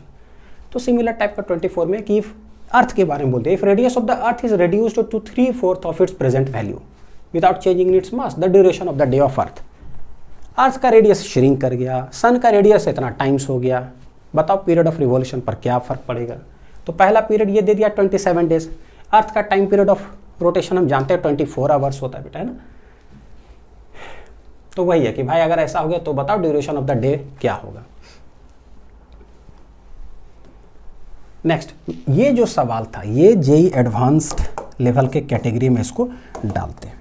जैसे एक इरोडो वाला सवाल था ना, पहला क्वेश्चन 18th नंबर जो है इसको जेई एडवांस्ड कैटेगरी में डाल सकते हो, क्योंकि ये मिक्सचर ऑफ 2 चैप्टर्स का कॉन्सेप्ट। सवाल आसान है लेकिन थोड़ा टाइम टेकिंग हो जाएगा, क्योंकि इसका भी कॉन्सेप्ट लगा, इसका भी कॉन्सेप्ट लगा के मिला करके कुछ कैलकुलेट करते हैं, तब जाके ये आंसर आता है कि model for quantised motion of an electron, uniform magnetic field beast flux passing through orbit is क्या है, एन टाइम्स, यानी quantised flux. H Planck constant, ये एटम्स चैप्टर का इधर हो गया। और उसके बाद according to the model magnetic moment of an electron in the lowest energy state. पता है इलेक्ट्रॉन गोल गोल गोल गोल घूमता है ना, मैग्नेटिक मोमेंट वही IA वाला, तो मिला कर करके बनाने का है। तो कह सकते हो कि चलो ये टफ कैटेगरी में इसको रखते हैं, और फ्लूइड्स वाले को भी टफ कैटेगरी में। लेकिन बाकी मैक्सिमम क्वेश्चन देखो जरा कि क्या हाल है। ये जो ना 3 रॉड्स को क्या सीरीज में ऐसे ज्वाइन कर दिया गया, सबका कोएफिशिएंट ऑफ थर्मल कंडक्टिविटी दे के रखा है, टेम्परेचर ऑफ द जंक्शन यहाँ T1 T2, पूछा कि टेम्परेचर ऑफ द जंक्शन का जो रेशियो है वो क्या होगा। तो नीट ने 2022 में ही देखो क्या किया था, 2 रॉड्स को ना सीरीज में ज्वाइन कर चुका है भाई। ये 2 रॉड्स, एक कॉपर और एक क्या स्टील, सेम लेंथ इतना, are joined together, thermal conductivity दे के रखा है इतना इतना, बोलता है free ends of the copper are held है, देखो 100 डिग्री और कितना 0 degree temperature of the junction क्या होगा। यानी कि भाई 2 रॉड का ना बेटा ये ऐसे करके दे चुका है कि भाई टेम्परेचर ऑफ द जंक्शन जो है ये क्या होगा, जहाँ का मान लो ये K1 ये K2 ऐसे कर। तो ठीक है, थोड़ा सा अच्छा लेवल का, मतलब अच्छा क्या, थोड़ा और टाइम टेकिंग बनाने के लिए, पेपर लेंदी करने के लिए ये क्या एक रॉड और लगा दिया। कॉन्सेप्ट रिमेंस सेम, 2 का हम टेम्परेचर ऑफ द जंक्शन, तो यहाँ पर अगेन 2, फिर इधर 2 निकाल लेंगे, फॉर्मूला सेम सब कुछ लगने जा रहा है। पोटेंशियल एंड कैपेसिटेंस का ये भी सवाल जो है ना CCP है, कट कॉपी पेस्ट ही है, पढ़ लो। Plates of a parallel plate capacitor separated by D, देखो the separation between the plates is D, a parallel plate capacitor has capacitance 9 picofarad, ठीक है। देखो 2 slabs of different dielectric constant K1 K2 with thickness अलग अलग जो है 3D/8 D/2 are inserted in the capacitor. यानी कि देखो कैसा सवाल है बेटा, सवाल देखना, कैपेसिटर प्लेट है, इसके बीच में क्या है, कुछ डिस्टेंस तक, अलग अलग डिस्टेंस तक जो है क्या है, इंसर्ट कर दिया गया है डाइलेक्ट्रिक कांस्टेंट एक K1 और कितना है K2, टोटल डिस्टेंस कितना है D, इसका अलग डिस्टेंस, इसका अलग डिस्टेंस। एक रिलेशन दे के रखा है K1 इक्वल टू यहाँ पर देखो कितना 1.25 टाइम्स K2, तो पूछना कि K1 क्या होगा ये बताओ, जहाँ की कैपेसिटेंस दे दिया, कैपेसिटेंस बिकम्स 2 टाइम्स, ऐसा सवाल है। JMS 2008 का देखो, a parallel plate capacitor with air between the plates इतना, सेपरेशन है D, space between the plate is now filled with 2 dielectrics, one of the dielectric has dielectric constant K1 है 3, thickness इसका दे दिया, दूसरा का डाइलेक्ट्रिक कांस्टेंट K2 है 6, thickness दे दिया। यानी ये वही सेम चीज, इसका thickness K1 sorry dielectric constant इतना, इसका थिकनेस टोटल दे दिया। कैपेसिटेंस ऑफ द कैपेसिटर अब पूछता है कि क्या, देखो K1 K2 में रिलेशन देखो, ये है 3 ये है 6, ये 1.25 टाइम्स बोला, तो ये क्या है भाई, ये 6, यानी जितना K1 है उसका कितना टाइम्स हो गया 2 टाइम्स। यानी यहाँ पर गिवन है K2 इक्वल टू कितना 2 टाइम्स K1, देख लो हूबहू छापता है, K2 कितना 2 टाइम्स K1 है, तो कैपेसिटेंस पूछा है, यहाँ K1 ही पूछ दिया। मतलब नयापन कुछ लगेगा ही नहीं।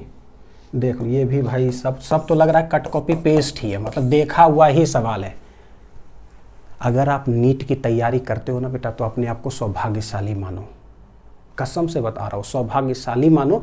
ऐसा इसलिए बोल रहा हूँ क्योंकि फिजिक्स सबसे टफ पेपर होता है नीट का, और इसमें ही सारे क्वेश्चंस दिखा रहा हूँ, कुछ सोर्सेस है भैया, वहाँ से कट कॉपी पेस्ट होते हैं, हूबहू लाइन बाय लाइन डायग्राम सब कुछ सेम या सिमिलर, वैल्यू चेंज करके छपता है। बस जरूरत है सही तरीका से, बस ये जानने की जरूरत है, क्योंकि मैक्सिमम बच्चे जानते ही नहीं है, मैक्सिमम बच्चे बेटा नहीं जानते हैं। अब सोचो 22 लाख एस्पिरेंट है बेटा, एक वीडियो जो मैंने लाया 25,000 बच्चों ने देखा, तो भाई 21,75,000 को तो पता ही नहीं है। सब मॉड्यूल में लगे हुए रहेंगे, किन्हीं को 3 साल के बाद पता चल रहा है, किन्हीं को 4 साल के बाद, किन्हीं को 5 साल के बाद। समस्या बहुत गंभीर है। लेकिन यार अगर जो देख रहे हो बेटा, तो अपने आप को तो सौभाग्यशाली मानो। अरे यार यहाँ से सवाल आता है, क्या कंपटीशन है, क्या कंपटीशन है। सोचो कंपटीशन मतलब बोर्ड का एग्जाम नहीं है, कंपटीशन, और पता है कि क्वेश्चन यहाँ से आ रहा है, बस जरूरत है पढ़ने की, अच्छा से पढ़ लिए, जैसे जैसे जो चीज़ बता रहा हूँ बस हो गया, जाकर के छापना है वहाँ पर। सोचो ऐसा यूपीएससी में नहीं होता है बेटा, ऐसा जेईई एडवांस्ड में नहीं होता है कि डायरेक्ट जाकर के हूबहू छाप दोगे, नहीं होता है, वहाँ दिमाग लगाना पड़ता है। और यहाँ क्या है, यहाँ एग्जाम में दिमाग नहीं, यहाँ घर में दिमाग लगाना होता है। पढ़ते वक्त पूरा बढ़िया से सब चीज़ पढ़ो, फॉर्मूला शॉर्ट ट्रिक से याद करो, सवाल को कॉन्सेप्ट से पढ़ो, फिर भाई उसका शॉर्ट ट्रिक बनाओ, तो घर में मेहनत करना होता है। ये नीट है। ये भी क्वेश्चन बहुत बच्चों से नहीं बना, क्योंकि ये एनसीईआरटी एक्सरसाइज क्वेश्चन का था, इसलिए थोड़ा सा टफ है, क्योंकि हम एनसीईआरटी नहीं पढ़ते हैं, क्योंकि हमें नहीं बोला जाता है पढ़ने के लिए, इसीलिए वेरी टफ कैटेगरी में चला गया ये। 2 cities वही रेगुलर बस सर्विस वाला जो होता है, are connected by regular bus service, a bus leaving वही 2 towns and we are connected regular bus service, bus leaving in either direction every 10 minutes। देखो in either direction every 10 minutes, a girl is driving scooty with a speed of इतना, direction इतना इतना था। इसमें भी 2 चीज़ पूछता है, देखो एनसीईआरटी में, एनसीईआरटी में आ जाइए, देखना कहाँ गया ये, a man cycling with a speed of इतना in direction every notice a bus goes past him every 18 minutes in the direction, every 6 minutes in the, what is the period T of the bus. देखो 2 चीज़ पूछा है यहाँ पर exercise में, कि period T of the bus service बताओ, और कितना स्पीड से बसेस जो है ना अप्लाई कर रहा है ऑन द रोड। 2 चीज़, ये भाई साहब भी 2 चीज़ पूछ दी है, कि option for the period T of the बस बताओ और स्पीड बताओ कि क्या होगा। सेम लाइंस में कोई चेंजेस नहीं, वही driving scooty with a speed इतना in direction notices a bus goes past every 30 minutes in the direction इतना, every 10 minutes in the opposite direction. ये जो सवाल जैसे है ना, इसको बनाने में बेटा पूरा डिटेल स्टेप्स बनाओगे पहले समझ कर करके, तो थोड़ा सा लेंदी बन जाता है। फिर जरूरत क्या है कि ये बन गया है, एक बार सिखाऊंगा लेक्चर्स में, इतना बन गया एक बार, ठीक है, समझ में आ गया बहुत अच्छा से। अब इसको दोबारा बनाना है, अगर पहली बार अच्छे से बना, लेकिन 15 लाइन में 12 लाइन में, अब बेटा इसको देखते 3 लाइन में 4 लाइन में बन सकता है क्या, मेरा 8 लाइन 10 लाइन कम हो सकता है क्या। फिर एक बार और बेटा ऐसा हो सकता है 3 ही लाइन में बन जाए, 4 ही लाइन में, एकदम 3 लाइन में बस बन ही जाए, चौथा लाइन लगे ही नहीं। वो प्रैक्टिस, वो मेहनत हमें चाहिए, क्योंकि पता है सवाल बहुत अच्छा लेवल का सवाल है ये। रोटेशन चैप्टर का जो सवाल है बेटा, दो ए यूनिफॉर्म रॉड ऑफ इतना मास length leans against a smooth vertical wall making an angle of कितना 60 डिग्री वेट। देखो नीट 1998 का सवाल, ए वेटलेस लैडर है 20 feet long, rest against a friction wall at an angle of 60 degree from the horizontal, यहाँ 60 degree from इतना pound man is 4 feet from the ladder, ठीक है, a horizontal force is needed to keep it from slipping. तो बताओ कि वो force क्या होगा, यहाँ पर friction force that the floor exerts on the rod is क्या, तो उस पर रेस्ट कर रहा है। सिमिलर नेक्स्ट ये जो है ना, इसमें एसएचएम वाला जो सवाल था उसमें 1-2 एक्चुअली चीज़ पूछा है बेटा। उसमें एक चीज़ जो है ना, एच सी वर्मा जो बुक गिवन है ना, उसमें एक्सप्लेनेशन वहाँ पर गिवन है कि जैसे ऑसिलेट कर रहा है स्प्रिंग मास सिस्टम, एक स्प्रिंग कनेक्टेड है बॉक्स फिल्ड विद सैंड, और वो सैंड क्या कर रहा है, ऑसिलेट करते वक्त लीक कर रहा है स्लोली, ठीक, box vertical, so that average frequency बताओ और एवरेज एम्पलीट्यूड टाइम के साथ कैसे चेंज करेगा। तो ठीक है, तो जैसे एक चीज़ देखो, तो एम्पलीट्यूड क्या है ना, e⁻⁻b देखो दिख रहा है, एम्पलीट्यूड ऐसे है ना, देखो ये तो बस हो गया। देख लो जरा एम्पलीट्यूड का देखना, ये स्टेट ऐसे ऐसे ऐसे दिखेगा ना, सेकंड नंबर आंसर आ जाएगा। थोड़ा एनालिसिस कर करके, तो एक पता चल जाता है, दूसरा थोड़ा सा सोचना है। इसको भी थोड़ा सा टफ कैटेगरी में ही रख रहा हूँ, ग्राफिकल है लेकिन फिर भी। ये सवाल बहुत अच्छा चीज़, यहाँ पर एक और चीज़ सिखाता हूँ। ये यूनिट्स एंड मेजरमेंट का सवाल है। इसमें हमेशा पूरा कोई कॉन्सेप्ट रिगार्डिंग कुछ बोलता है और उसमें बोलेगा कि ठीक है, जैसे if the speed of the gas coming out of the balloon depends on r, कैसे, तो आर के पार अल्फ़ा। फिर टाइम कैसे, तो डायरेक्टली प्रोपोर्शनल टू एस के पार अल्फ़ा, इतना पावर बीटा गामा डेल्टा, और वो पूरा बताया था बेटा ए क्या है ना, रो क्या है, कैपिटल आर क्या है, सब कुछ बता दिया। ऐसे बताओ। तो इस टाइप के क्वेश्चन हम बहुत बार ऑलरेडी नीट के पीवाईक्यूज में ही सॉल्व करते हैं, और एक स्टैंडर्ड चीज़ है जहाँ पर डायमेंशन हमसे पूछा जाता है क्या होगा। जैसे यहाँ पर रेडिएशन प्रेशर का पूरा कॉन्सेप्ट बता दिया, बोल देगा कि जो है ये रेडिएशन प्रेशर देखो ना कैसे, पी के पार एक्स, एस के पार वाई, सी के पार जेड, बताओ एक्स वाई जेड क्या। यहाँ पर देखो यहाँ पर होगा क्रिटिकल वेलोसिटी जो है कैसे एक्सप्रेस किया गया, तो ईटा के पार एक्स, रो के पार वाई, आर के पावर जेड, बताओ एक्स वाई जेड। अगेन यहाँ पर फ्रीक्वेंसी ऐसा कुछ पूछेगा, सी एम के पार एक्स, के पार वाई, बताओ एक्स वाई क्या। यहाँ पर भी वही अल्फा बीटा गामा डेल्टा सब बताओ क्या। निकाला जा सकता है, थोड़ा लेंदी था ये, लेकिन अगर लेंदी हो गया ना तो देखो यहाँ पर कुछ शॉर्ट ट्रिक्स, देखो ये एक अलग टाइप का शॉर्ट ट्रिक है। यूनिट्स मेजरमेंट क्या, बहुत सारे चैप्टर्स में ये चीज़ सिखाता हूँ, सीखने की जरूरत है।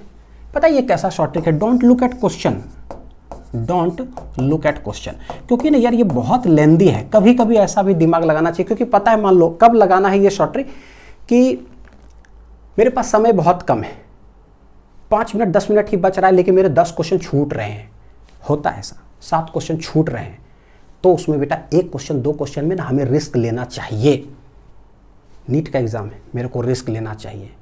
उस टाइम में कैसे रिस्क लेना है उसके लिए एक शॉर्ट ट्रिक है। तो डोंट लुक एट क्वेश्चन, यार क्वेश्चन मेरे को नहीं देखना, मेरे को सिर्फ ऑप्शन देखना है। ऑप्शन देखो, दिमाग लगाओ। डेल्टा देखना है यार, डेल्टा 3/2, 5/2, 7/2, 7/2।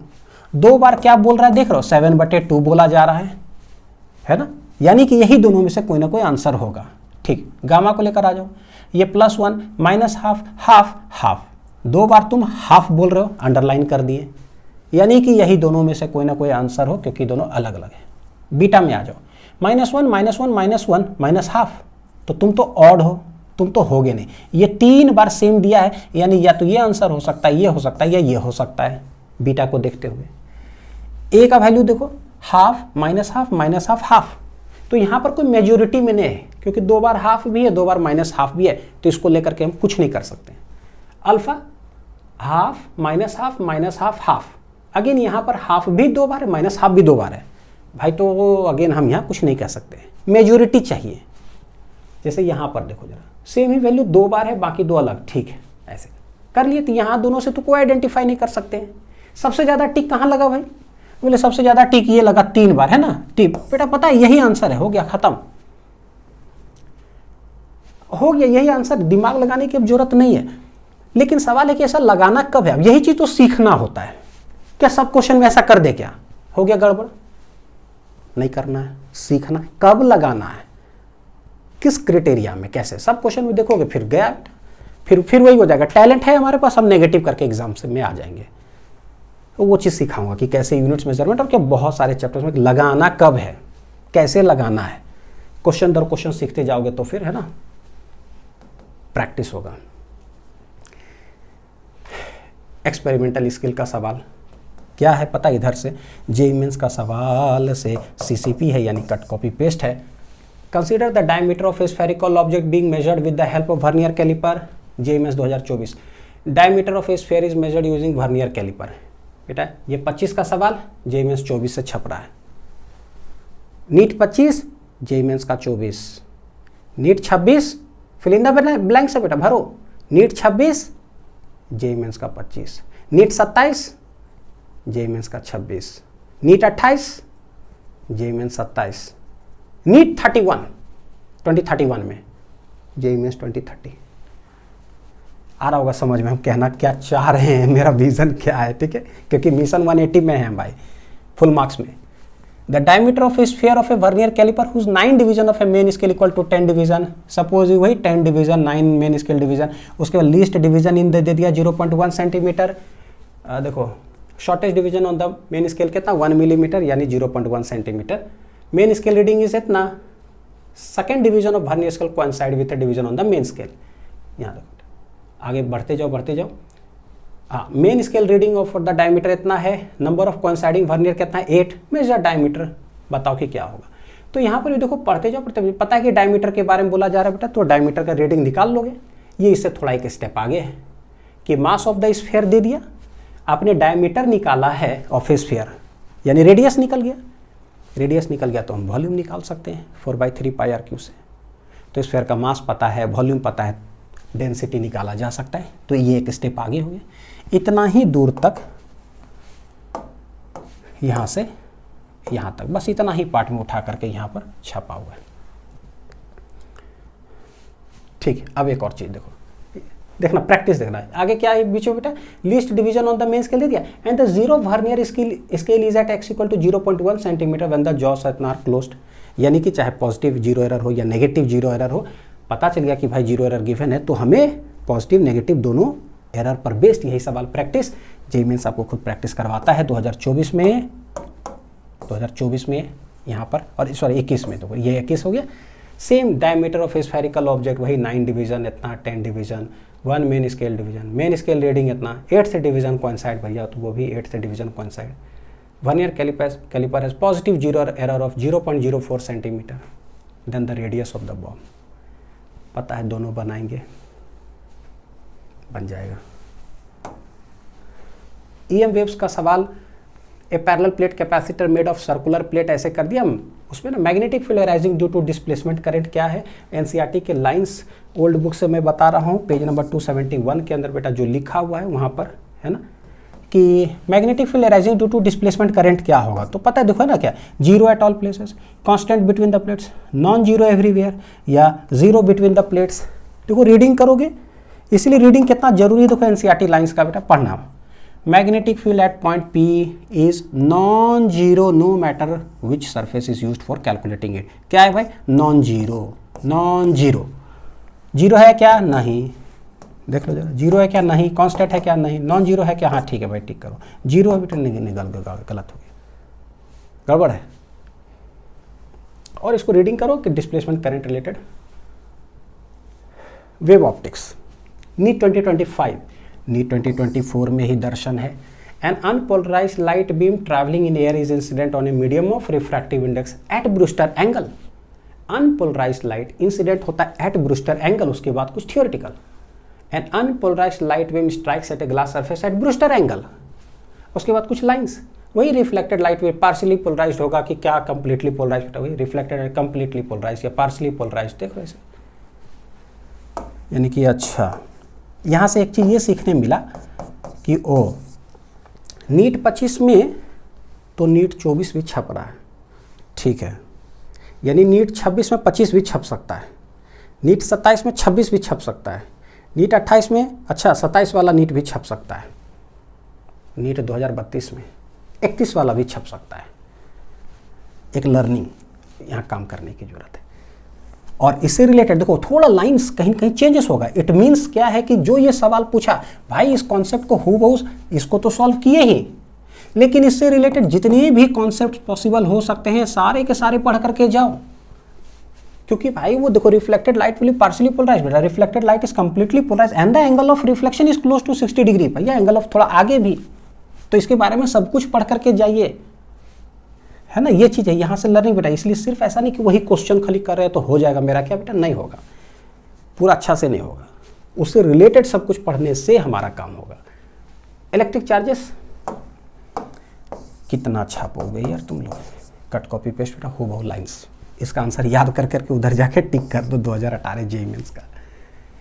कंडक्शन पर based electric charge and field का किया ना, two identical conducting sphere carry equal charge, they are separated by distance इतना। फिर वही थर्ड चार्ज स्फीयर जो है uncharge, first touch to A then to B remove as a result force between and B. Two identical charge इतना था, charge जो नीचे sphere is cube, force of repulsion. Third identical अनचार्ज लाते हैं, brought in contact with A then with B, finally remove, force of friction किया। जो answer यहाँ वही answer यहाँ,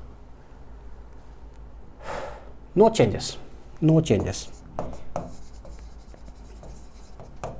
2018 का काइनेटिक थ्योरी ऑफ गैस, आ जाओ, सब छापे ही हो मतलब, ठीक है कोई बात नहीं। एनसीईआरटी एग्जाम्पल से पहला सवाल जो सेम है बेटा, देख लो, एक container has 2 chambers of volumes 2 litre and 3 litre separately, ठीक।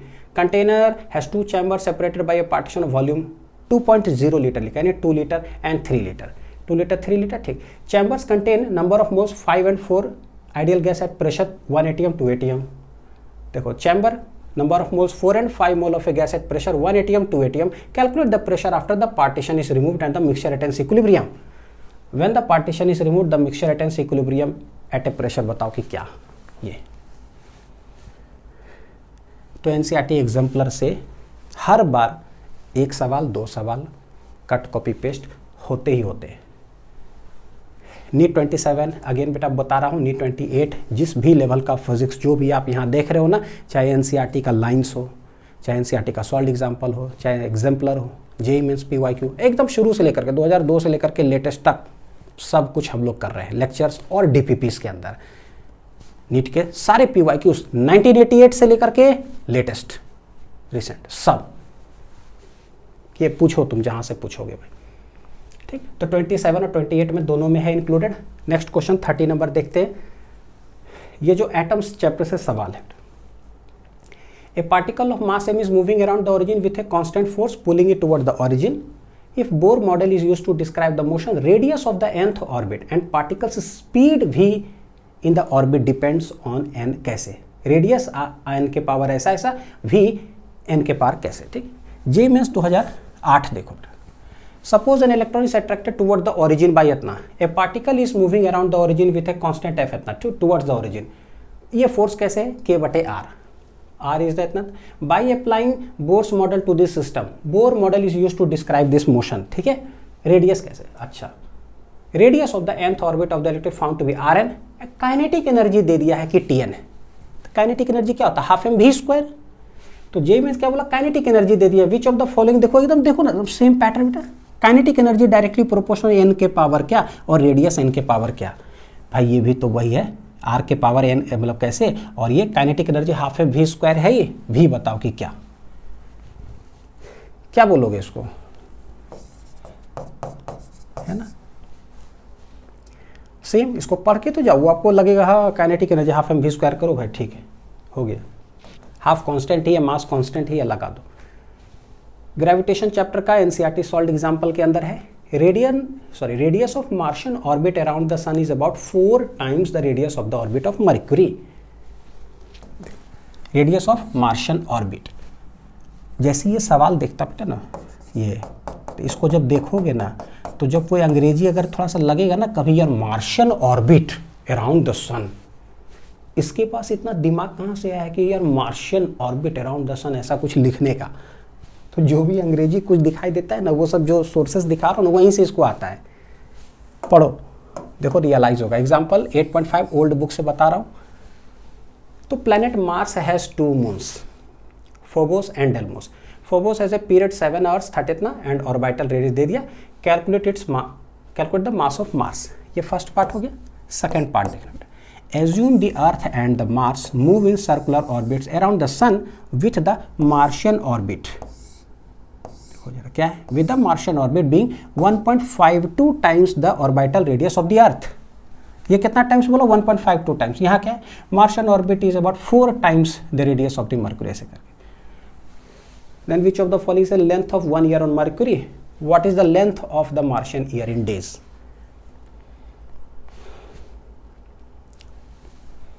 सेम। सारे क्वेश्चंस बनाना बहुत जरूरी नहीं, अगर सारे बनाओगे बेटा ये कौन सा उठा करके पूछेगा यार, ये किसको पता, किसी को नहीं पता। ग्रेविटेशन में a body weighs 48 newton on the surface of the earth. NEET 2020 में बोला a body weighs 72 newton on the surface of the earth. What is the gravitational force at a height equal to half the radius? Gravitational force by the body due to at a height equal to 1/3 the radius. ठीक है, तुम कितना बोले? Half the radius. तुम कितना बोले? 1/3। अच्छा, 1/2 को 1/3 कर दिया, क्या फर्क पड़ता है बताओ तुम ही। देखते जाओ। करंट इलेक्ट्रिसिटी का अगेन ये 24 का ही उठ करके 25 में एक वायर है बेटा जिसका रेजिस्टेंस R, उसको ना 8 इक्वल पीसेस में कट कर दिया। अब उस 8 इक्वल पीसेस में पता है कि 4 पीसेस को कभी सीरीज में, 4 पीसेस को पैरेलल में, उन दोनों को सीरीज में या उन दोनों को ऐसे पैरेलल में कनेक्ट कर दिया, इक्विवेलेंट रेजिस्टेंस ऐसा कुछ। तो फ्रॉम दिस देखो क्या हुआ, 2 इक्विवेलेंट रेजिस्टेंसेस आर मेड। कैसे कैसे? Adding 4 of this together in parallel, 4 को पैरेलल में, then this 2 sets are added in series. ठीक है, मतलब कहने का मतलब ये लक्षण इसका है ना नीट 25 का। तो नेट इफेक्टिव रेजिस्टेंस 24 में ही ऐसा लक्षण दिखा था कि वायर ऑफ लेंथ है, रेजिस्टेंस इतना डिवाइडेड इनटू कितना, 10 इक्वल पार्ट्स में काटा, यहाँ पर 8 इक्वल पार्ट्स। फर्स्ट 5 पार्ट्स को ये सीरीज में बोला, नेक्स्ट 5 पार्ट्स को कनेक्टेड पैरेलल, फिर उस कॉम्बिनेशन को connected in series resistance of final combination. वही है ना, ये 4 पार्ट्स ऐसे करें क्योंकि पता है देखो यहाँ 10, देखो जरा 10 इक्वल पार्ट्स है तो 5 पार्ट्स, यहाँ 8 है तो क्या करेगा 4 तो 4 ऑफ दिस पैरेलल ऐसे, उसके बाद है ना 2 सेट्स बनाए। ये देख लो, ये ना जेईई मेन 2019 का बेटा, JEE main 2019 CCP cut copy paste. De Broglie wavelength of an electron orbiting in the n equal to 2 state hydrogen atom क्या, यानी n इक्वल टू 2 स्टेट है, n इक्वल टू 1 को हम लोग बोलते हैं क्या, ground state, n equal to 2 को फर्स्ट एक्साइटेड स्टेट। तो उसमें डी ब्रोगली वेवलेंथ देखो, consider electron revolving in it second excited state में। ठीक है, डी ब्रोगली वेवलेंथ क्या होगा, तो भाई सेम ही तो हुआ, n इक्वल टू 2 की जगह वहाँ n इक्वल टू 3 है, डी ब्रोगली वेवलेंथ बताओ। पोटेंशियल एंड कैपेसिटेंस में ये तो सिंपल फॉर्मूला है। देखो एक इलेक्ट्रिक डाइपोल इनिशियली क्या बोलता है, अलाइंड है with the direction of electric field, initially aligned यानी 0 डिग्री पे रखा हुआ, बोलता है डाइपोल को रोटेट कर दिए हैं 60 डिग्री से, चेंज इन पोटेंशियल एनर्जी क्या होगा, यानी 0 डिग्री से 60 डिग्री पर लेकर गए। नीट 2012 में अलग अलग एंगल था लेकिन लेकर के गया। डाइपोल मोमेंट प्लेस्ड इतना, dipole requires such that axis कितना, theta with the direction of the field. Initially dipole कैसे रखा हुआ है, फील्ड से थीटा एंगल पर। Assume that potential energy of the dipole to be 0 when theta equal to 90 degree, यानी initially 90 पर है, इसको रोटेट करके कितना पर, थीटा पर ले जाकर रख दिया है। टॉर्क एंड पोटेंशियल एनर्जी दोनों पूछ रहा है, तो यहाँ पोटेंशियल एनर्जी पूछा है, 2 एंगल गिवन है देखो 90 और थीटा। यहाँ भी पोटेंशियल एनर्जी ये है पहले अलाइंड और बाद में 60 डिग्री पर इतना। तो इसी में पता है कि stable equilibrium, unstable equilibrium, standard position theta equal to 90 degree, तो कहीं से कहीं भी रोटेट कर दिया जाए, स्टैंडर्ड फॉर्मूला सब्स्टिट्यूशन। 2020 का कट कॉपी पेस्ट खुद रियलाइज करते जाना। 36 नंबर सर्किट ऐसे दे दिया बेटा, पूछता है current through the branch CD देखो जरा कितना बड़े, एक बैटरी 50 वोल्ट का, यहाँ से ऐसे करंट जाएगा 1 ओम 2 ओम 3 4, बीच में एक तार, इसमें बोलता है कि करंट क्या, लक्षण देखो बेटा 20 वोल्ट ऐसे गया, रजिस्टेंस बीच में एक तार। मेरे ख्याल से समझ में कुछ आ रहा होगा बेटा कि ये लोग करना क्या चाहता है। यार बीच में एक तार है, करंट पूछ रहा है, यार बीच में एक तार है, करंट, अगर ये 1 2 3 4 है तो भाई साहब ये 1 2 3 4 ही है, देखो 3 4 सेम।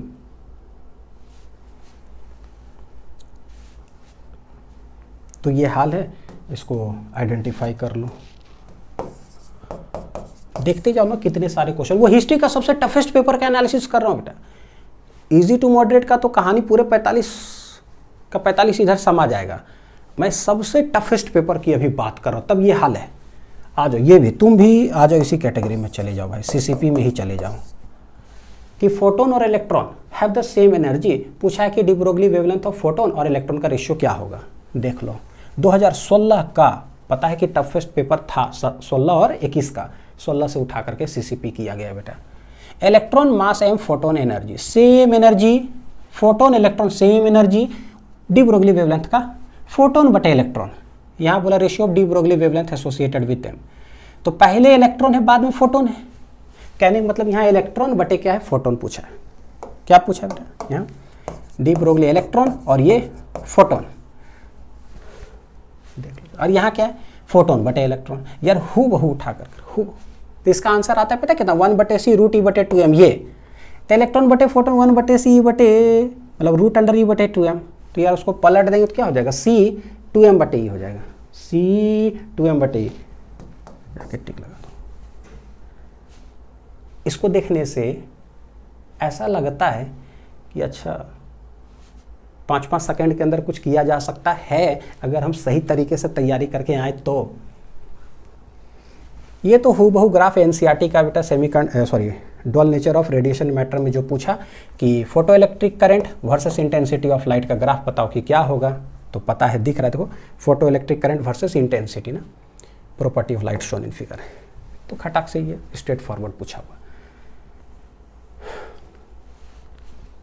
और नीट 2009 में भी ना बिल्कुल वही देखो जरा कि the number of photo electrons जो emit for light at a frequency is proportional to क्या, तो गिवन फ्रीक्वेंसी पर नंबर ऑफ फोटोन मतलब नंबर ऑफ फोटो इलेक्ट्रॉन्स जो होता है क्या है, directly proportional to intensity of light होता है, तो वही directly proportional to intensity of light.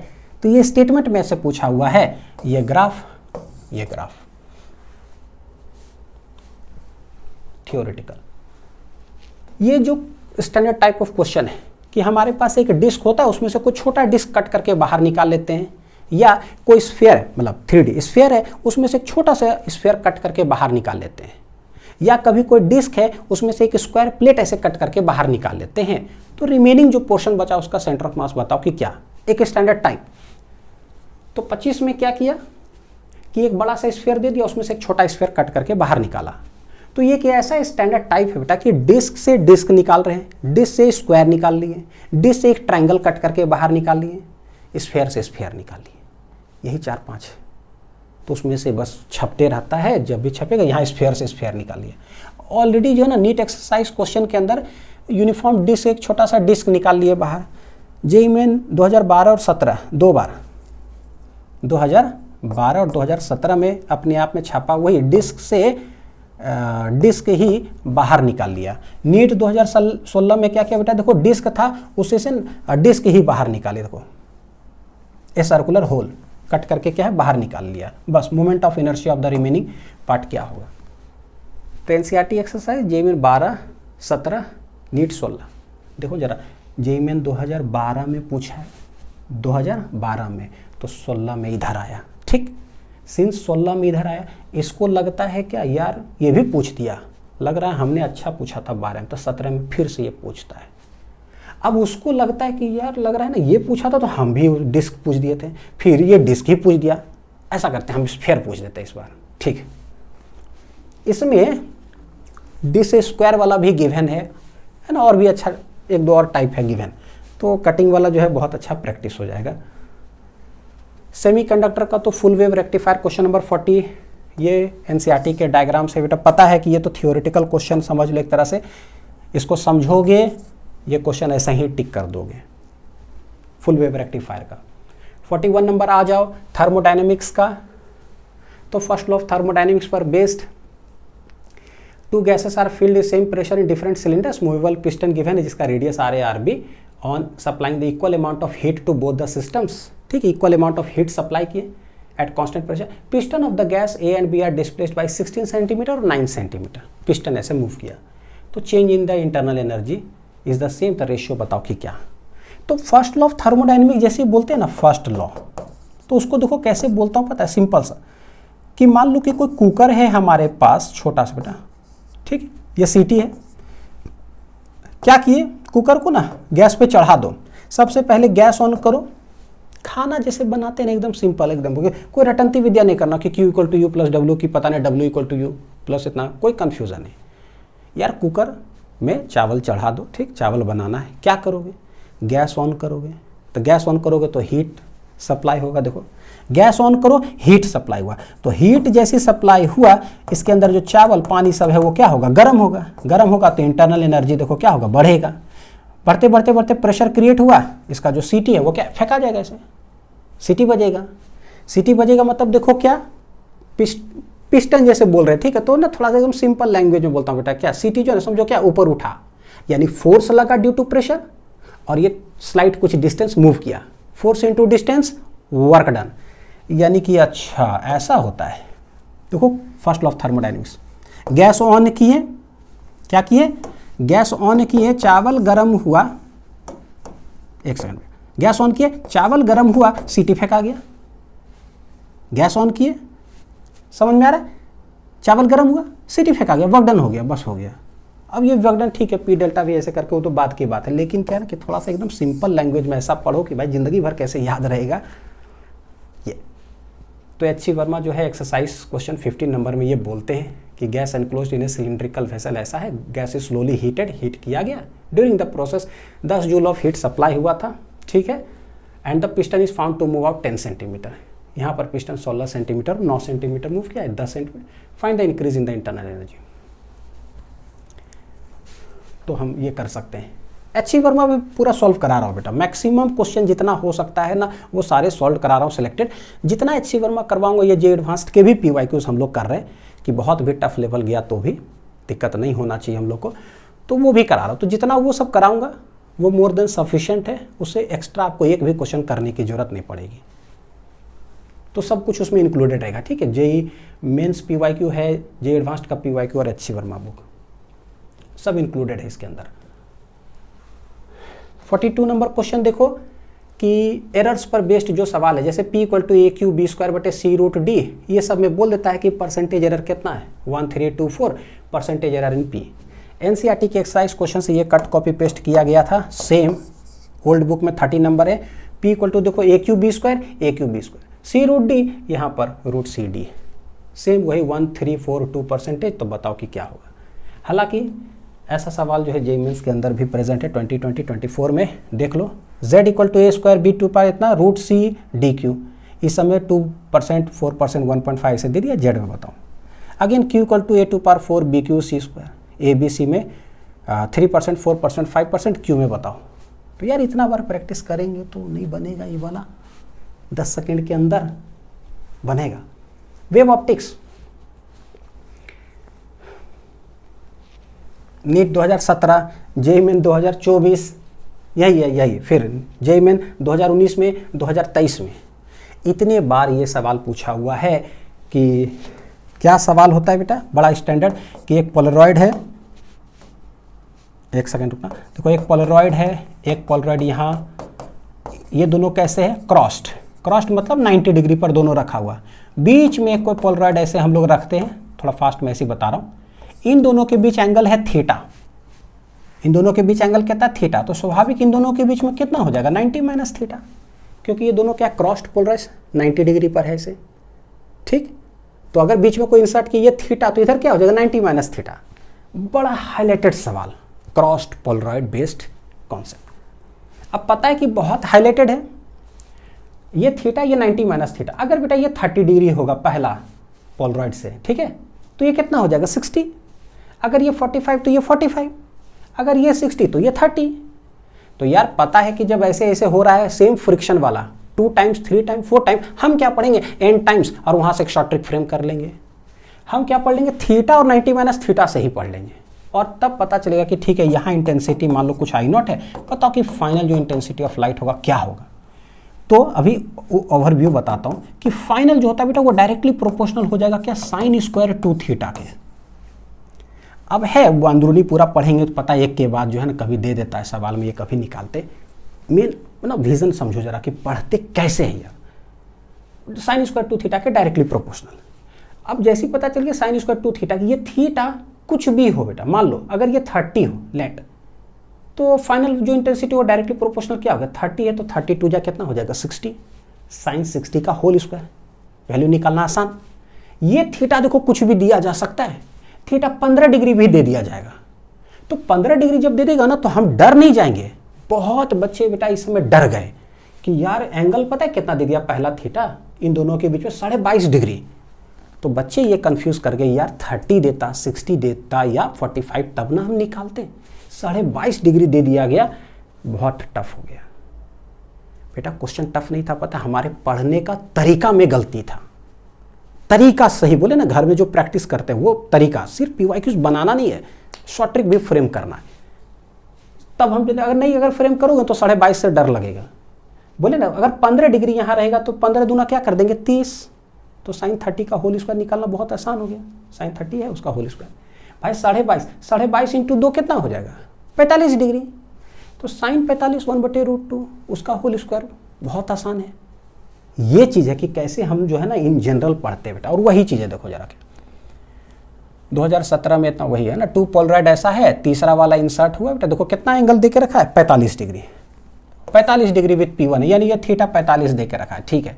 Finally transmit क्या होगा, ये देखो वेन ए पोलराइज्ड लाइट ऐसे कर करके बोलता है क्या मैक्सिमम कब होगा, फाइनली जो ये क्रॉस्ड, वही क्रॉस्ड पोलराइड, देखो जरा क्या है क्रॉस्ड पोलराइड वाला, मैक्सिमम कब होगा। तो भाई ये मैक्सिमम कब होगा, जब ये पूरा मैक्सिमम हो जाए, यानी कि साइन 2 थीटा मैक्सिमम कब, 1 साइन 90 पर, तो 2 थीटा 90 यानी थीटा 45 डिग्री। तो ऐसे है पढ़ना, तो सवाल को 10-10 सेकंड के अंदर बनाओगे। यहाँ पर भी आ जाओ, देखो वही 2 पोलराइड्स है बेटा, है ना, परपेंडिकुलर टू ईच अदर रखा हुआ है, बाइसेक्टिंग एंगल बिटवीन देम बोल दिया, देखो है ना, बिटवीन एंड बी। बाइसेक्टिंग मतलब क्या कि 90 डिग्री को बाइसेक्ट कर रहा है, यानी 45-45 है, ठीक है। तो फाइनल इंटेंसिटी क्या होगा, यहाँ पर भी देखो क्रॉस्ड वाला पोलराइड है, कितना पर, 60 डिग्री पर रखा हुआ है, ठीक है।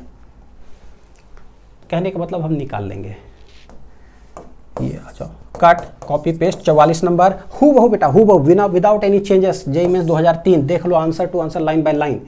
2 identical point masses P and Q suspended from 2 separate massless, 2 identical particles suspended from 2 massless spring K1 K2 K1 K2 oscillate vertically if maximum speed are the same, if the maximum velocity during oscillation क्या है, same, equal. Ratio of amplitude क्या होगा भाई, the ratio of amplitudes क्या होगा, AQ/AQ, ये याद है, उधर जाकर के टिक कर देना, K2/K1 K1/K2 root under K1 K2 K2 K1, ठीक। आ जाओ, कौन सा नंबर, 45 नंबर, भाई ये भी सब तो छापा ही है हु बहू, क्या कहूँ, आंसर हु बहू बेटा। वेव्स देखो क्या बोलता है NEET, a pipe open at both ends has a fundamental frequency f in air.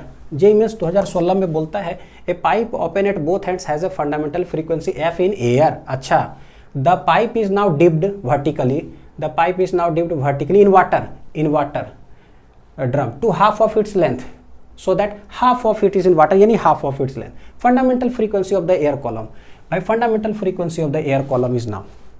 अच्छा, तो इधर हम पूरा कॉन्सेप्ट पढ़े, आंसर हमें पता चला एफ है, ठीक ऐसा।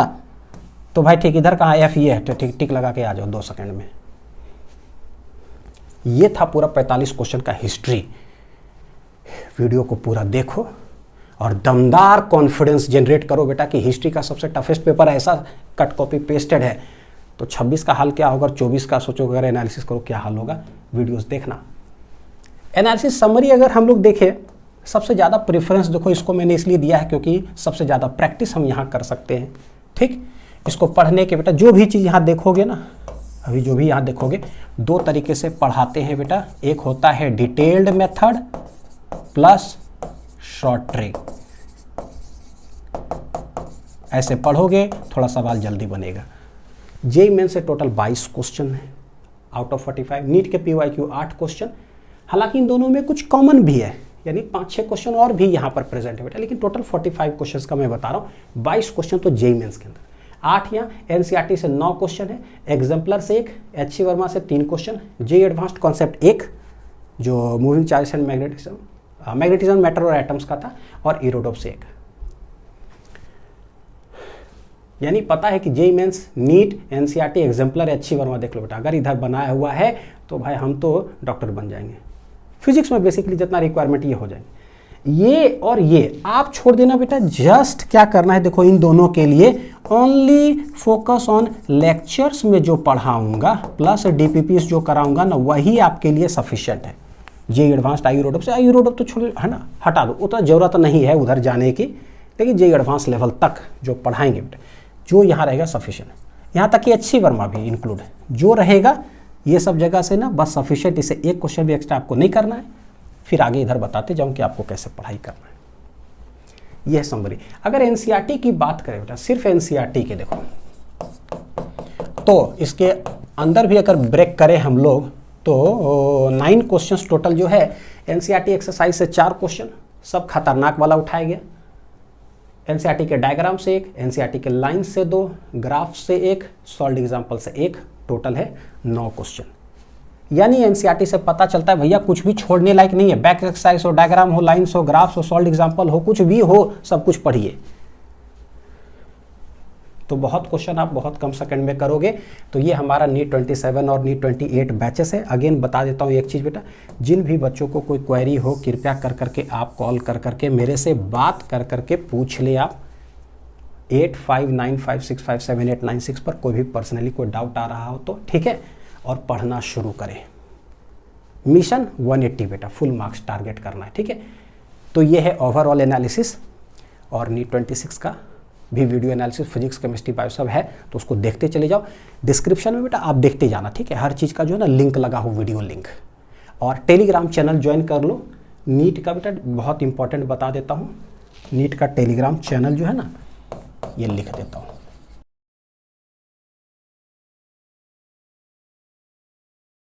डिस्क्रिप्शन में इसका लिंक भी लगा हुआ होगा, ठीक है, टेलीग्राम चैनल का।